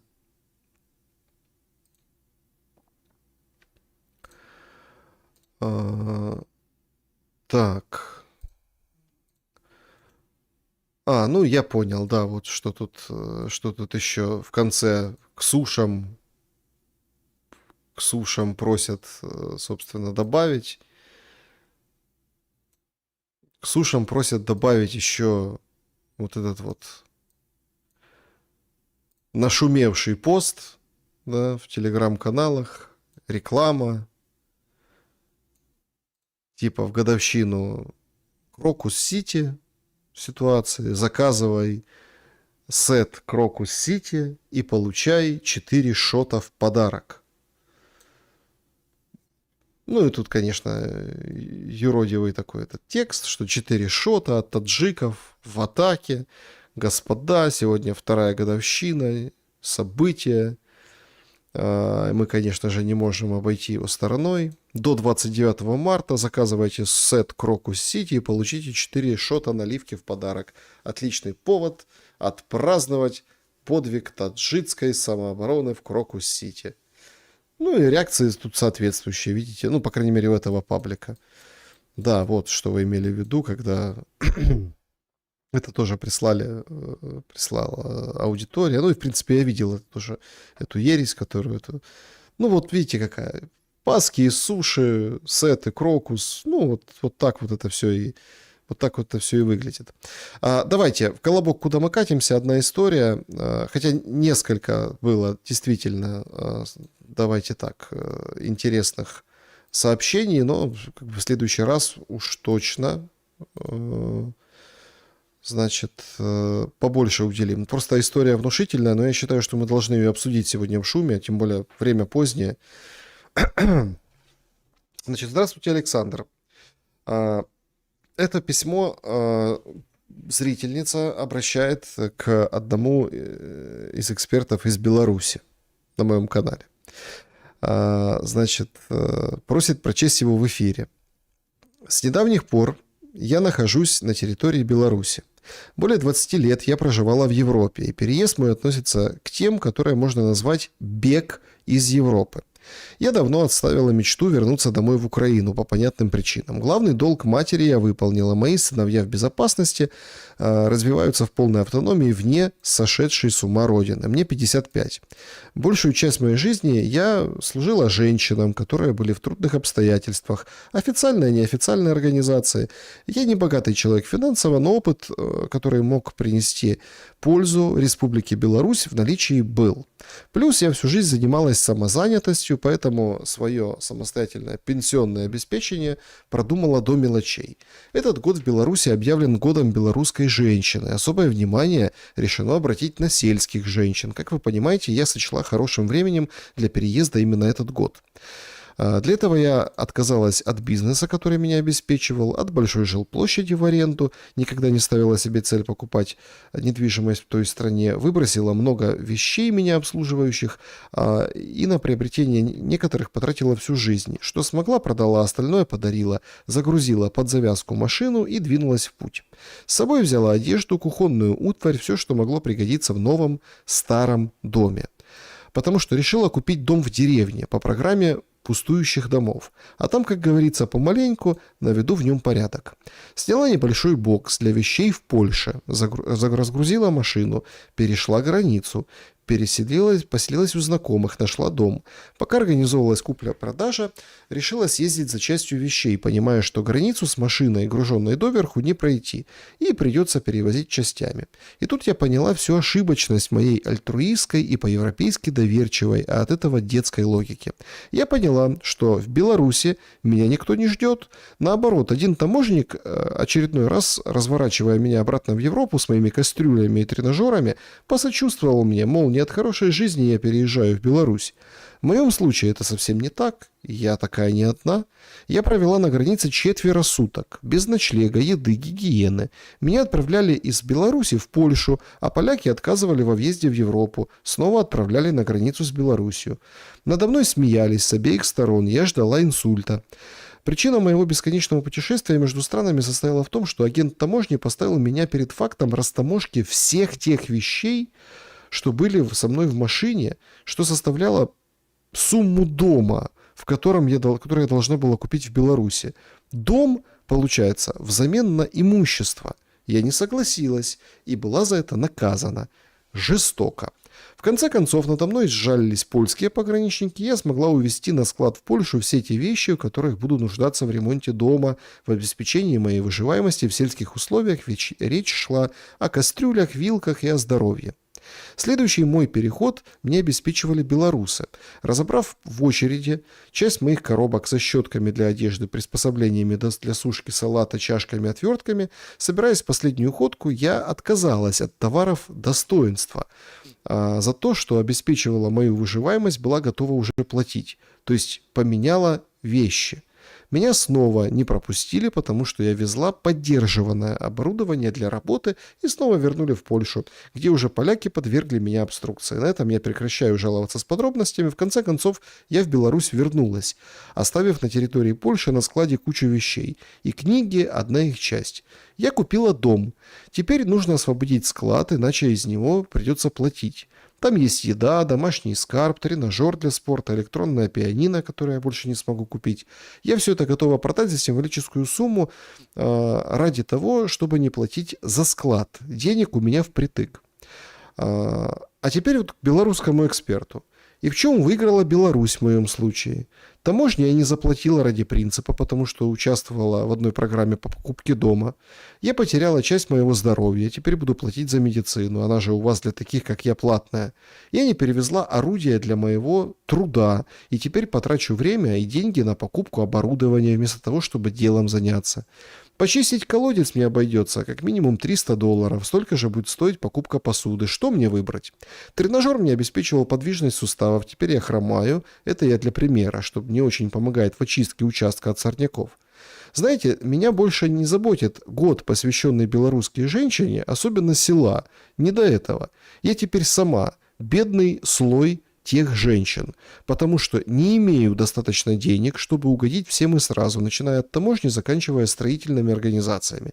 И, естественно, я даже думать не буду о том, чтобы служить женщинам, попавшим в трудную ситуацию, потому что научилась терять не только имущество, но и запал.